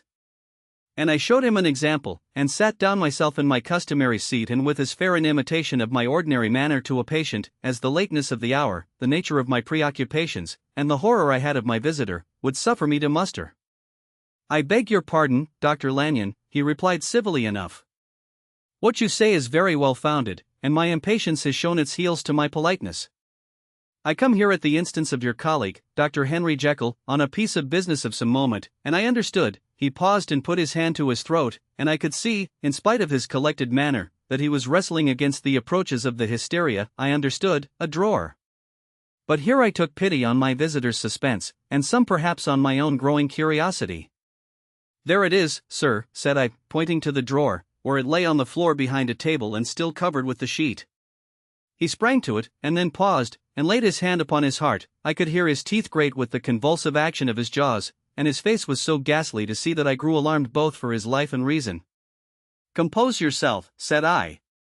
He turned a dreadful smile to me, and as if with the decision of despair, plucked away the sheet. At sight of the contents, he uttered one loud sob of such immense relief that I sat petrified. And the next moment, in a voice that was already fairly well under control, "Have you a graduated glass?" he asked. I rose from my place with something of an effort and gave him what he asked.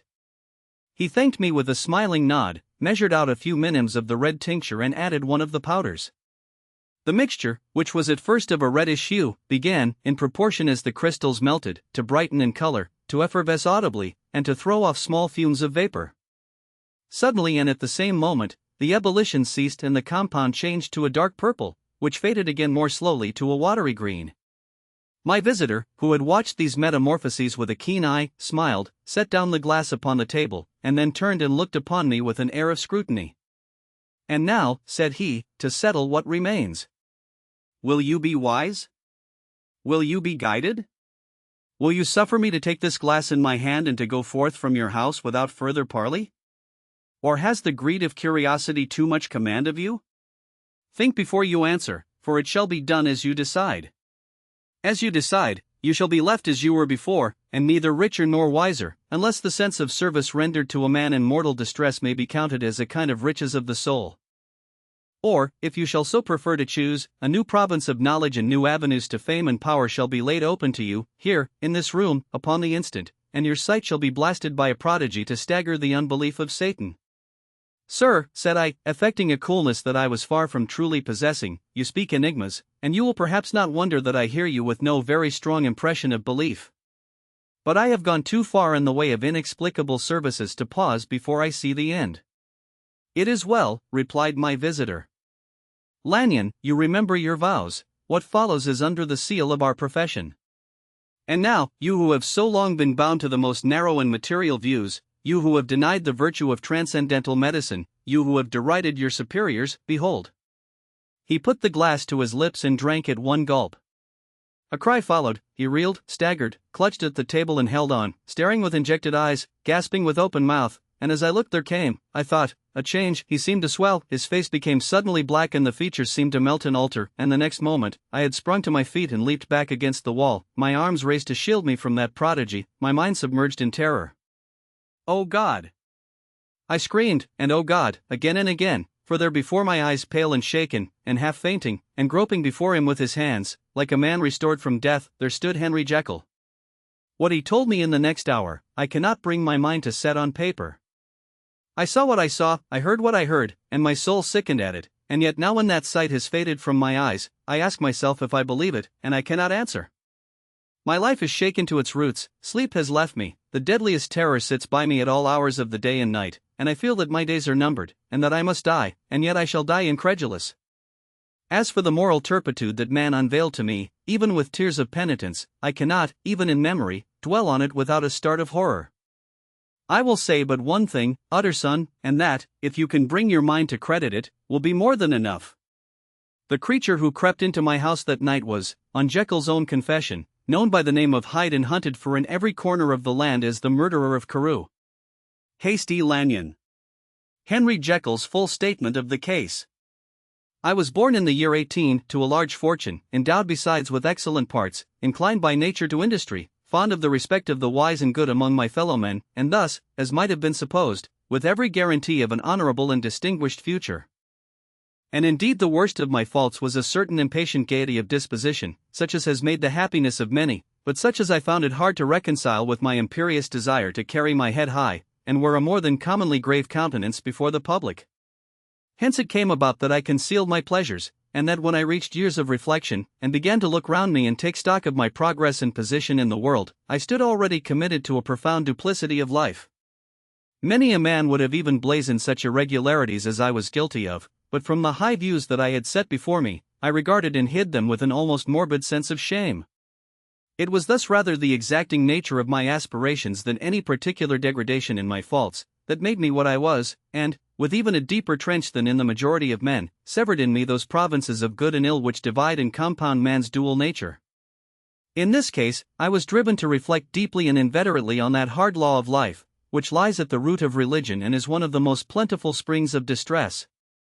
Though so profound a double-dealer, I was in no sense a hypocrite, both sides of me were in dead earnest. I was no more myself when I laid aside restraint and plunged in shame, than when I labored, in the eye of day, at the furtherance of knowledge or the relief of sorrow and suffering. And it chanced that the direction of my scientific studies, which led wholly towards the mystic and the transcendental, reacted and shed a strong light on this consciousness of the perennial war among my members.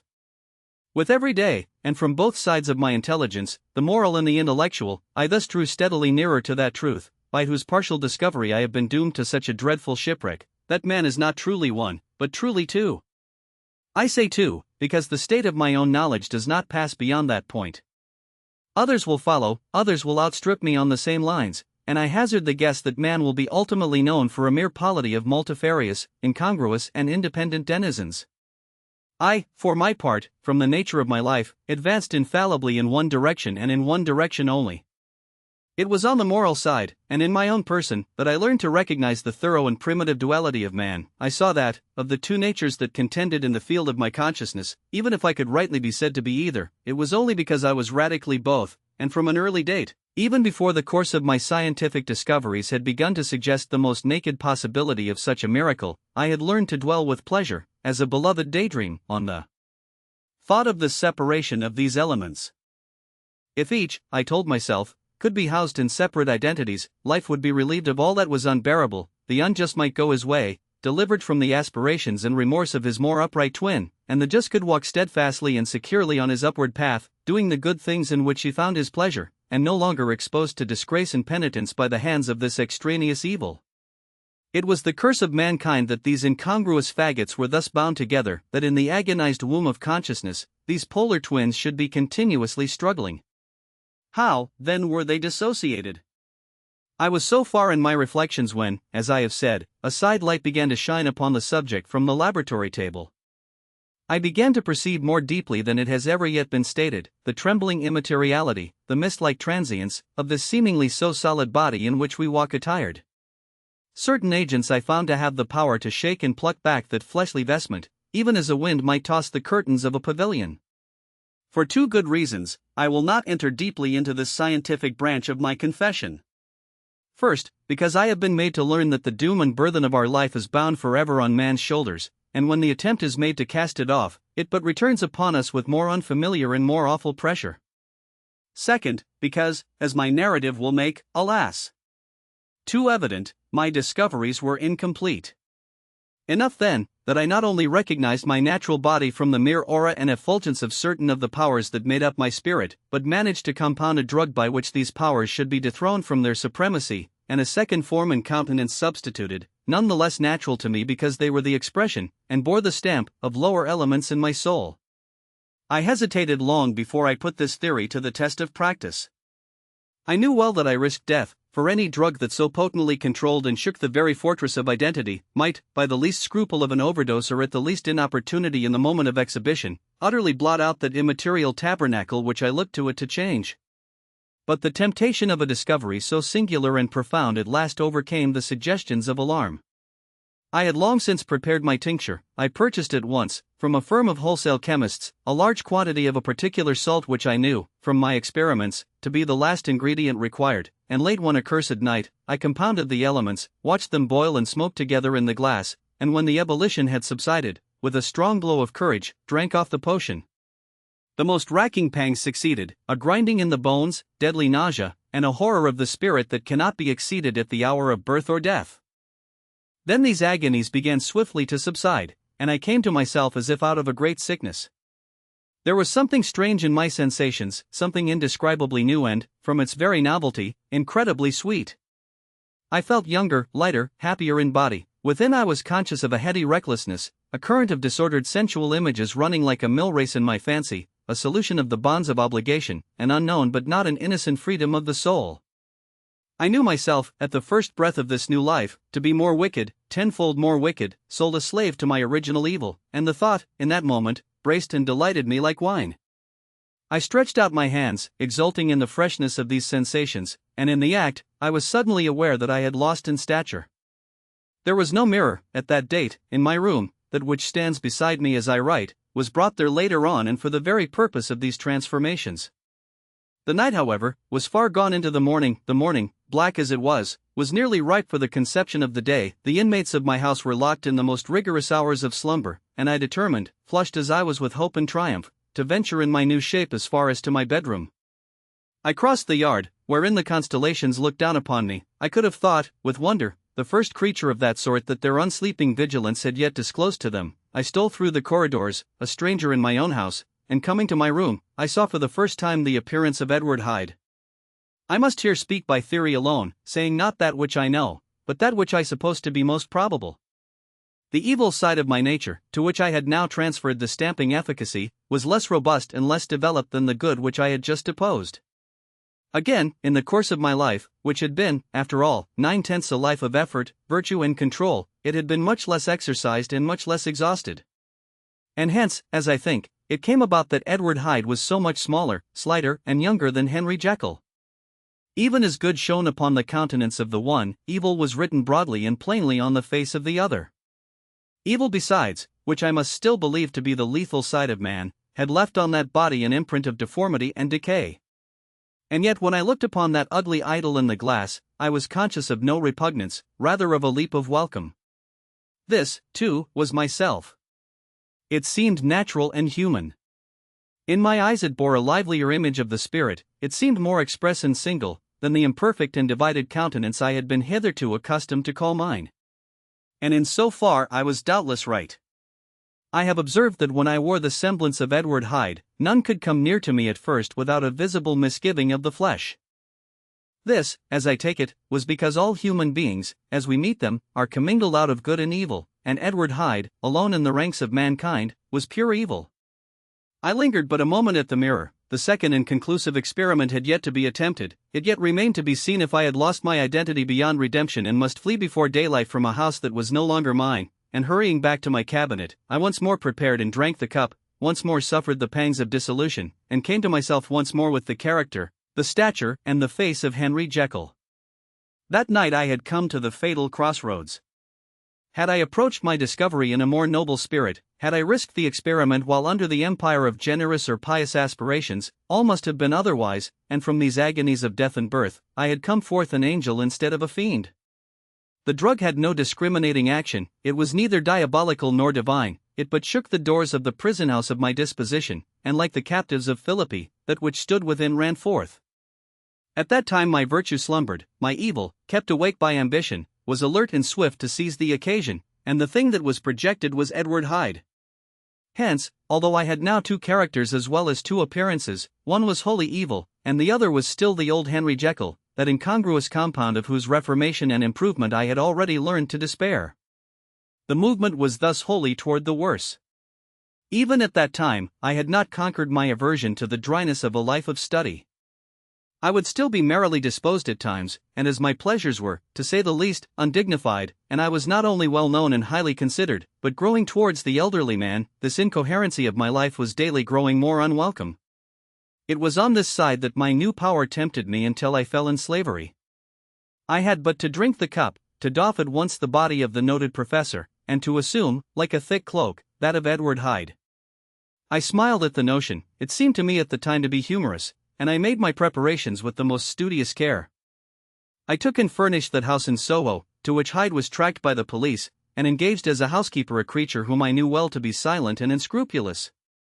On the other side, I announced to my servants that a Mr. Hyde, whom I described, was to have full liberty and power about my house in the square, and to parry mishaps, I even called and made myself a familiar object, in my second character. I next drew up that will to which you so much objected, so that if anything befell me in the person of Dr. Jekyll, I could enter on that of Edward Hyde without pecuniary loss. And thus fortified, as I supposed, on every side, I began to profit by the strange immunities of my position. Men have before hired bravos to transact their crimes, while their own person and reputation sat under shelter. I was the first that ever did so for his pleasures. I was the first that could plod in the public eye with a load of genial respectability, and in a moment, like a schoolboy, strip off these lendings and spring headlong into the sea of liberty. But for me, in my impenetrable mantle, the safety was complete. Think of it, I did not even exist. Let me but escape into my laboratory door, give me but a second or two to mix and swallow the draught that I had always standing ready, and whatever he had done, Edward Hyde would pass away like the stain of breath upon a mirror, and there in his stead, quietly at home, trimming the midnight lamp in his study, a man who could afford to laugh at suspicion, would be Henry Jekyll. The pleasures which I made haste to seek in my disguise were, as I have said, undignified, I would scarce use a harder term. But in the hands of Edward Hyde, they soon began to turn toward the monstrous. When I would come back from these excursions, I was often plunged into a kind of wonder at my vicarious depravity. This familiar that I called out of my own soul, and sent forth alone to do his good pleasure, was a being inherently malign and villainous, his every act and thought centered on self, drinking pleasure with bestial avidity from any degree of torture to another, relentless like a man of stone. Henry Jekyll stood at times aghast before the acts of Edward Hyde, but the situation was apart from ordinary laws, and insidiously relaxed the grasp of conscience. It was Hyde, after all, and Hyde alone, that was guilty. Jekyll was no worse, he woke again to his good qualities seemingly unimpaired, he would even make haste, where it was possible, to undo the evil done by Hyde. And thus his conscience slumbered. Into the details of the infamy at which I thus connived, for even now I can scarce grant that I committed it, I have no design of entering, I mean but to point out the warnings and the successive steps with which my chastisement approached. I met with one accident which, as it brought on no consequence, I shall no more than mention. An act of cruelty to a child aroused against me the anger of a passer-by, whom I recognized the other day in the person of your kinsman. The doctor and the child's family joined him, there were moments when I feared for my life, and at last, in order to pacify their too just resentment, Edward Hyde had to bring them to the door, and pay them in a check drawn in the name of Henry Jekyll. But this danger was easily eliminated from the future, by opening an account at another bank in the name of Edward Hyde himself, and when, by sloping my own hand backward, I had supplied my double with a signature, I thought I sat beyond the reach of fate. Some 2 months before the murder of Sir Danvers, I had been out for one of my adventures, had returned at a late hour, and woke the next day in bed with somewhat odd sensations. It was in vain I looked about me, in vain I saw the decent furniture and tall proportions of my room in the square, in vain that I recognized the pattern of the bed curtains and the design of the mahogany frame. Something still kept insisting that I was not where I was, that I had not wakened where I seemed to be, but in the little room in Soho where I was accustomed to sleep in the body of Edward Hyde. I smiled to myself, and in my psychological way, began lazily to inquire into the elements of this illusion, occasionally, even as I did so, dropping back into a comfortable morning doze. I was still so engaged when, in one of my more wakeful moments, my eyes fell upon my hand. Now the hand of Henry Jekyll, as you have often remarked, was professional in shape and size. It was large, firm, white and comely. But the hand which I now saw, clearly enough, in the yellow light of a mid-London morning, lying half shut on the bedclothes, was lean, corded, knuckly, of a dusky pallor and thickly shaded with a swart growth of hair. It was the hand of Edward Hyde. I must have stared upon it for near half a minute, sunk as I was in the mere stupidity of wonder, before terror woke up in my breast as sudden and startling as the crash of cymbals, and bounding from my bed I rushed to the mirror. At the sight that met my eyes, my blood was changed into something exquisitely thin and icy. Yes, I had gone to bed Henry Jekyll, I had awakened Edward Hyde. How was this to be explained? I asked myself, and then, with another bound of terror, how was it to be remedied? It was well on in the morning, the servants were up, all my drugs were in the cabinet, a long journey down 2 pair of stairs, through the back passage, across the open court and through the anatomical theatre, from where I was then standing horror-struck. It might indeed be possible to cover my face, but of what use was that, when I was unable to conceal the alteration in my stature? And then with an overpowering sweetness of relief, it came back upon my mind that the servants were already used to the coming and going of my second self. I had soon dressed, as well as I was able, in clothes of my own size, had soon passed through the house, where Bradshaw stared and drew back at seeing Mr. Hyde at such an hour and in such a strange array, and 10 minutes later, Dr. Jekyll had returned to his own shape and was sitting down, with a darkened brow, to make a feint of breakfasting. Small indeed was my appetite. This inexplicable incident, this reversal of my previous experience, seemed, like the Babylonian finger on the wall, to be spelling out the letters of my judgment, and I began to reflect more seriously than ever before on the issues and possibilities of my double existence. That part of me which I had the power of projecting, had lately been much exercised and nourished. It had seemed to me of late as though the body of Edward Hyde had grown in stature, as though, when I wore that form, I were conscious of a more generous tide of blood, and I began to spy a danger that, if this were much prolonged, the balance of my nature might be permanently overthrown, the power of voluntary change be forfeited, and the character of Edward Hyde become irrevocably mine. The power of the drug had not been always equally displayed. Once, very early in my career, it had totally failed me. Since then I had been obliged on more than one occasion to double, and once, with infinite risk of death, to treble the amount, and these rare uncertainties had cast hitherto the sole shadow on my contentment.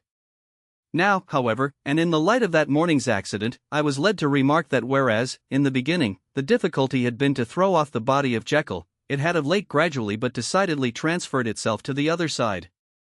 All things therefore seemed to point to this, that I was slowly losing hold of my original and better self, and becoming slowly incorporated with my second and worse.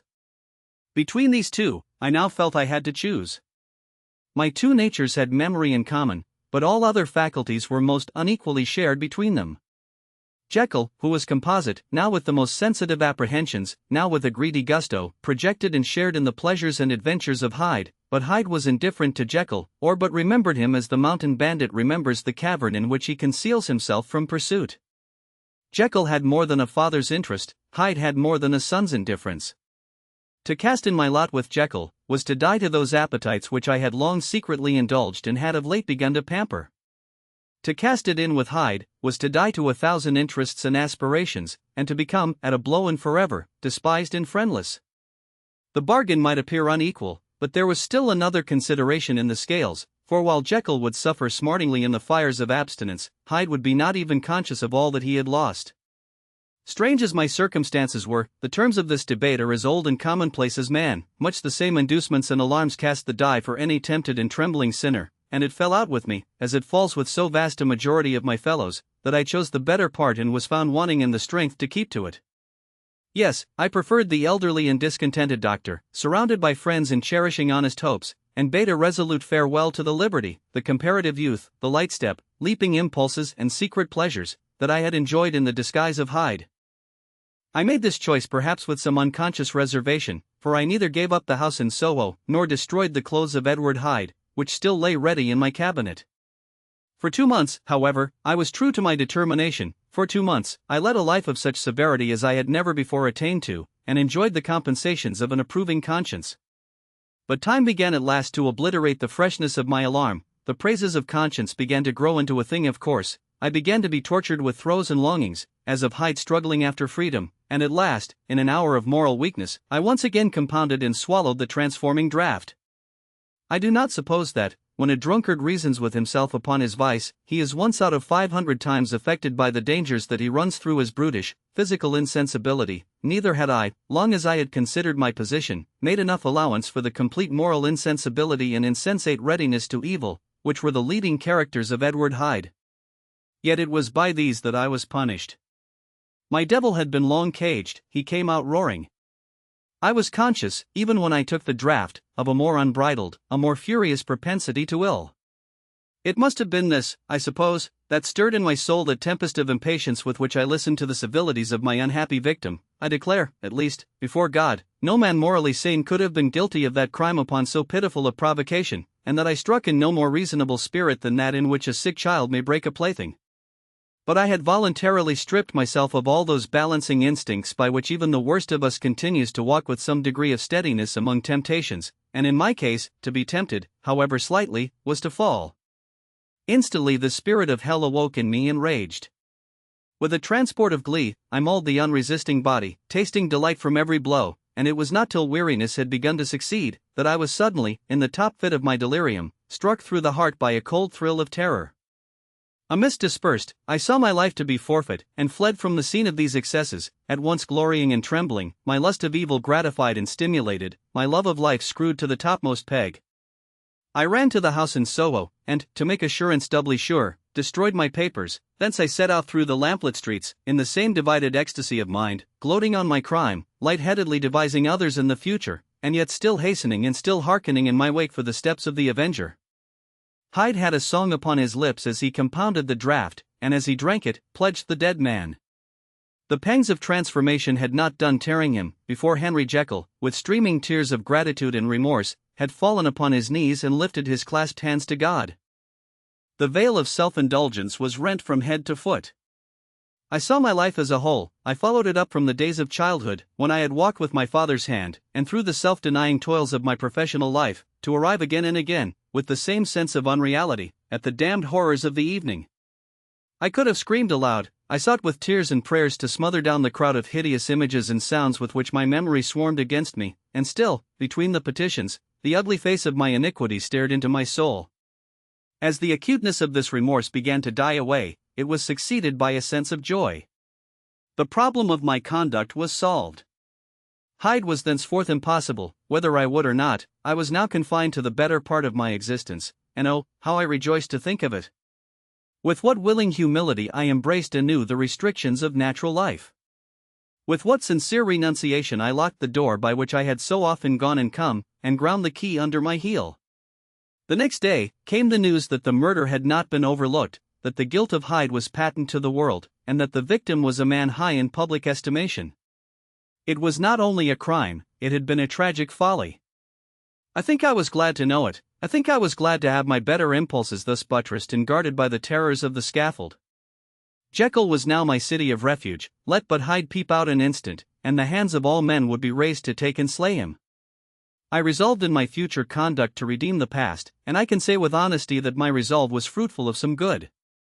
You know yourself how earnestly, in the last months of the last year, I labored to relieve suffering. You know that much was done for others, and that the days passed quietly, almost happily for myself.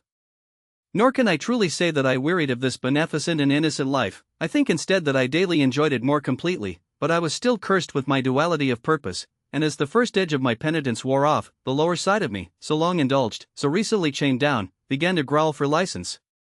Not that I dreamed of resuscitating Hyde, the bare idea of that would startle me to frenzy. No, it was in my own person that I was once more tempted to trifle with my conscience, and it was as an ordinary secret sinner that I at last fell before the assaults of temptation. There comes an end to all things, the most capacious measure is filled at last, and this brief condescension to my evil finally destroyed the balance of my soul. And yet I was not alarmed, the fall seemed natural, like a return to the old days before I had made my discovery. It was a fine, clear, January day, wet underfoot where the frost had melted, but cloudless overhead, and the Regent's Park was full of winter chirrupings and sweet with spring odors. I sat in the sun on a bench, the animal within me licking the chops of memory, the spiritual side a little drowsed, promising subsequent penitence, but not yet moved to begin. After all, I reflected, I was like my neighbors, and then I smiled, comparing myself with other men, comparing my active goodwill with the lazy cruelty of their neglect. And at the very moment of that vainglorious thought, a qualm came over me, a horrid nausea and the most deadly shuddering.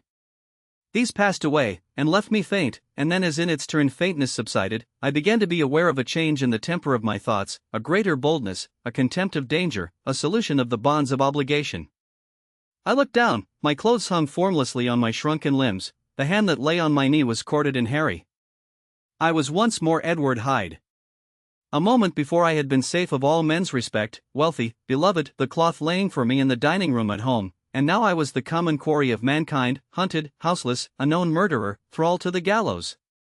My reason wavered, but it did not fail me utterly. I have more than once observed that in my second character, my faculties seemed sharpened to a point and my spirits more tensely elastic. Thus it came about that, where Jekyll perhaps might have succumbed, Hyde rose to the importance of the moment. My drugs were in one of the presses of my cabinet. How was I to reach them? That was the problem that, crushing my temples in my hands, I set myself to solve. The laboratory door I had closed. If I sought to enter by the house, my own servants would consign me to the gallows. I saw I must employ another hand, and thought of Lanyon. How was he to be reached? How persuaded? Supposing that I escaped capture in the streets, how was I to make my way into his presence? And how should I, an unknown and displeasing visitor, prevail on the famous physician to rifle the study of his colleague, Dr. Jekyll? Then I remembered that of my original character, one part remained to me. I could write my own hand, and once I had conceived that kindling spark, the way that I must follow became lighted up from end to end. Thereupon, I arranged my clothes as best I could, and summoning a passing hansom, drove to an hotel in Portland Street, the name of which I chanced to remember. At my appearance, which was indeed comical enough, however tragic a fate these garments covered, the driver could not conceal his mirth. I gnashed my teeth upon him with a gust of devilish fury, and the smile withered from his face, happily for him, yet more happily for myself, for in another instant I had certainly dragged him from his perch. At the inn, as I entered, I looked about me with so black a countenance as made the attendants tremble. Not a look did they exchange in my presence, but obsequiously took my orders, led me to a private room, and brought me wherewithal to write. Hyde in danger of his life was a creature new to me, shaken with inordinate anger, strung to the pitch of murder, lusting to inflict pain. Yet the creature was astute, mastered his fury with a great effort of the will, composed his two important letters, one to Lanyon and one to Poole, and that he might receive actual evidence of their being posted, sent them out with directions that they should be registered. Thenceforward, he sat all day over the fire in the private room, gnawing his nails. There he dined, sitting alone with his fears, the waiter visibly quailing before his eye, and thence, when the night was fully come, he set forth in the corner of a closed cab, and was driven to and fro about the streets of the city. I cannot say, That child of hell had nothing human, nothing lived in him but fear and hatred. And when at last, thinking the driver had begun to grow suspicious, he discharged the cab and ventured on foot, attired in his misfitting clothes, an object marked out for observation, into the midst of the nocturnal passengers, these two base passions raged within him like a tempest. He walked fast, hunted by his fears, chattering to himself, skulking through the less frequented thoroughfares, counting the minutes that still divided him from midnight. Once a woman spoke to him, offering, I think, a box of lights. He smote her in the face, and she fled. When I came to myself at Lanyon's, the horror of my old friend perhaps affected me somewhat, I do not know. It was at least but a drop in the sea to the abhorrence with which I look back upon these hours. A change had come over me. It was no longer the fear of the gallows, it was the horror of being Hyde that racked me. I received Lanyon's condemnation partly in a dream. It was partly in a dream that I came home to my own house and got into bed. I slept after the prostration of the day, with a stringent and profound slumber which not even the nightmares that wrung me could avail to break. I awoke in the morning shaken, weakened, but refreshed. I still hated and feared the thought of the brute that slept within me, and I had not of course forgotten the appalling dangers of the day before, but I was once more at home, in my own house and close to my drugs, and gratitude for my escape shone so strong in my soul that it almost rivaled the brightness of hope. I was stepping leisurely across the court after breakfast, drinking the chill of the air with pleasure, when I was seized again with those indescribable sensations that heralded the change, and I had but the time to gain the shelter of my cabinet, before I was once again raging and freezing with the passions of Hyde.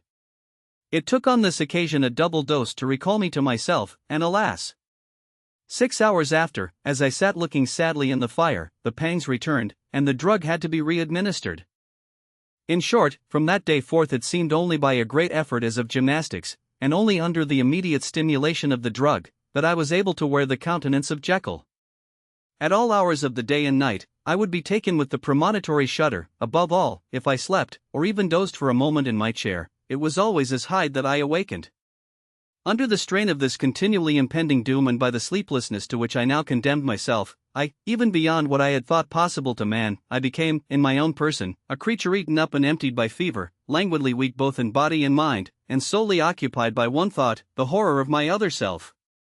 But when I slept, or when the virtue of the medicine wore off, I would leap almost without transition, for the pangs of transformation grew daily less marked, into the possession of a fancy brimming with images of terror, a soul boiling with causeless hatreds, and a body that seemed not strong enough to contain the raging energies of life.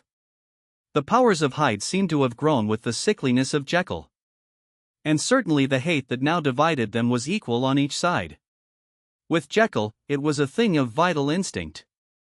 He had now seen the full deformity of that creature that shared with him some of the phenomena of consciousness, and was co-heir with him to death, and beyond these links of community, which in themselves made the most poignant part of his distress, he thought of Hyde, for all his energy of life, as of something not only hellish but inorganic. This was the shocking thing, that the slime of the pit seemed to utter cries and voices, that the amorphous dust gesticulated and sinned, that what was dead, and had no shape, should usurp the offices of life. And this again, that insurgent horror was knit to him closer than a wife, closer than an eye, lay caged in his flesh, where he heard it mutter and felt it struggle to be born, and at every hour of weakness, and in the confidence of slumber, prevailed against him, and deposed him out of life. The hatred of Hyde for Jekyll was of a different order. His terror of the gallows drove him continually to commit temporary suicide, and return to his subordinate station of a part instead of a person, but he loathed the necessity, he loathed the despondency into which Jekyll was now fallen, and he resented the dislike with which he was himself regarded. Hence the ape-like tricks that he would play me, scrawling in my own hand blasphemies on the pages of my books, burning the letters and destroying the portrait of my father, and indeed, had it not been for his fear of death, he would long ago have ruined himself in order to involve me in the ruin. But his love of life is wonderful. I go further, I, who sicken and freeze at the mere thought of him, when I recall the objection and passion of this attachment, and when I know how he fears my power to cut him off by suicide, I find it in my heart to pity him. It is useless, and the time awfully fails me, to prolong this description. No one has ever suffered such torments, let that suffice, and yet even to these, habit brought, no, not alleviation, but a certain callousness of soul, a certain acquiescence of despair, and my punishment might have gone on for years, but for the last calamity which has now fallen, and which has finally severed me from my own face and nature. My provision of the salt, which had never been renewed since the date of the first experiment, began to run low. I sent out for a fresh supply and mixed the draught. The ebullition followed, and the first change of color, not the second. I drank it and it was without efficiency. You will learn from Poole how I have had London ransacked. It was in vain, and I am now persuaded that my first supply was impure, and that it was that unknown impurity which lent efficacy to the draught. About a week has passed, and I am now finishing this statement under the influence of the last of the old powders. This, then, is the last time, short of a miracle, that Henry Jekyll can think his own thoughts or see his own face, now how sadly altered, in the glass. Nor must I delay too long to bring my writing to an end, for if my narrative has hitherto escaped destruction, it has been by a combination of great prudence and great good luck. Should the throes of change take me in the act of writing it, Hyde will tear it in pieces, but if some time shall have elapsed after I have laid it by, his wonderful selfishness and circumscription to the moment will probably save it once again from the action of his ape-like spite. And indeed the doom that is closing on us both has already changed and crushed him. Half an hour from now, when I shall again and forever rein-do that hated personality, I know how I shall sit shuddering and weeping in my chair, or continue, with the most strained and fear-struck ecstasy of listening, to pace up and down this room, my last earthly refuge, and give ear to every sound of menace. Will Hyde die upon the scaffold? Or will he find courage to release himself at the last moment? God knows, I am careless, this is my true hour of death, and what is to follow concerns another than myself. Here then, as I lay down the pen and proceed to seal up my confession, I bring the life of that unhappy Henry Jekyll to an end.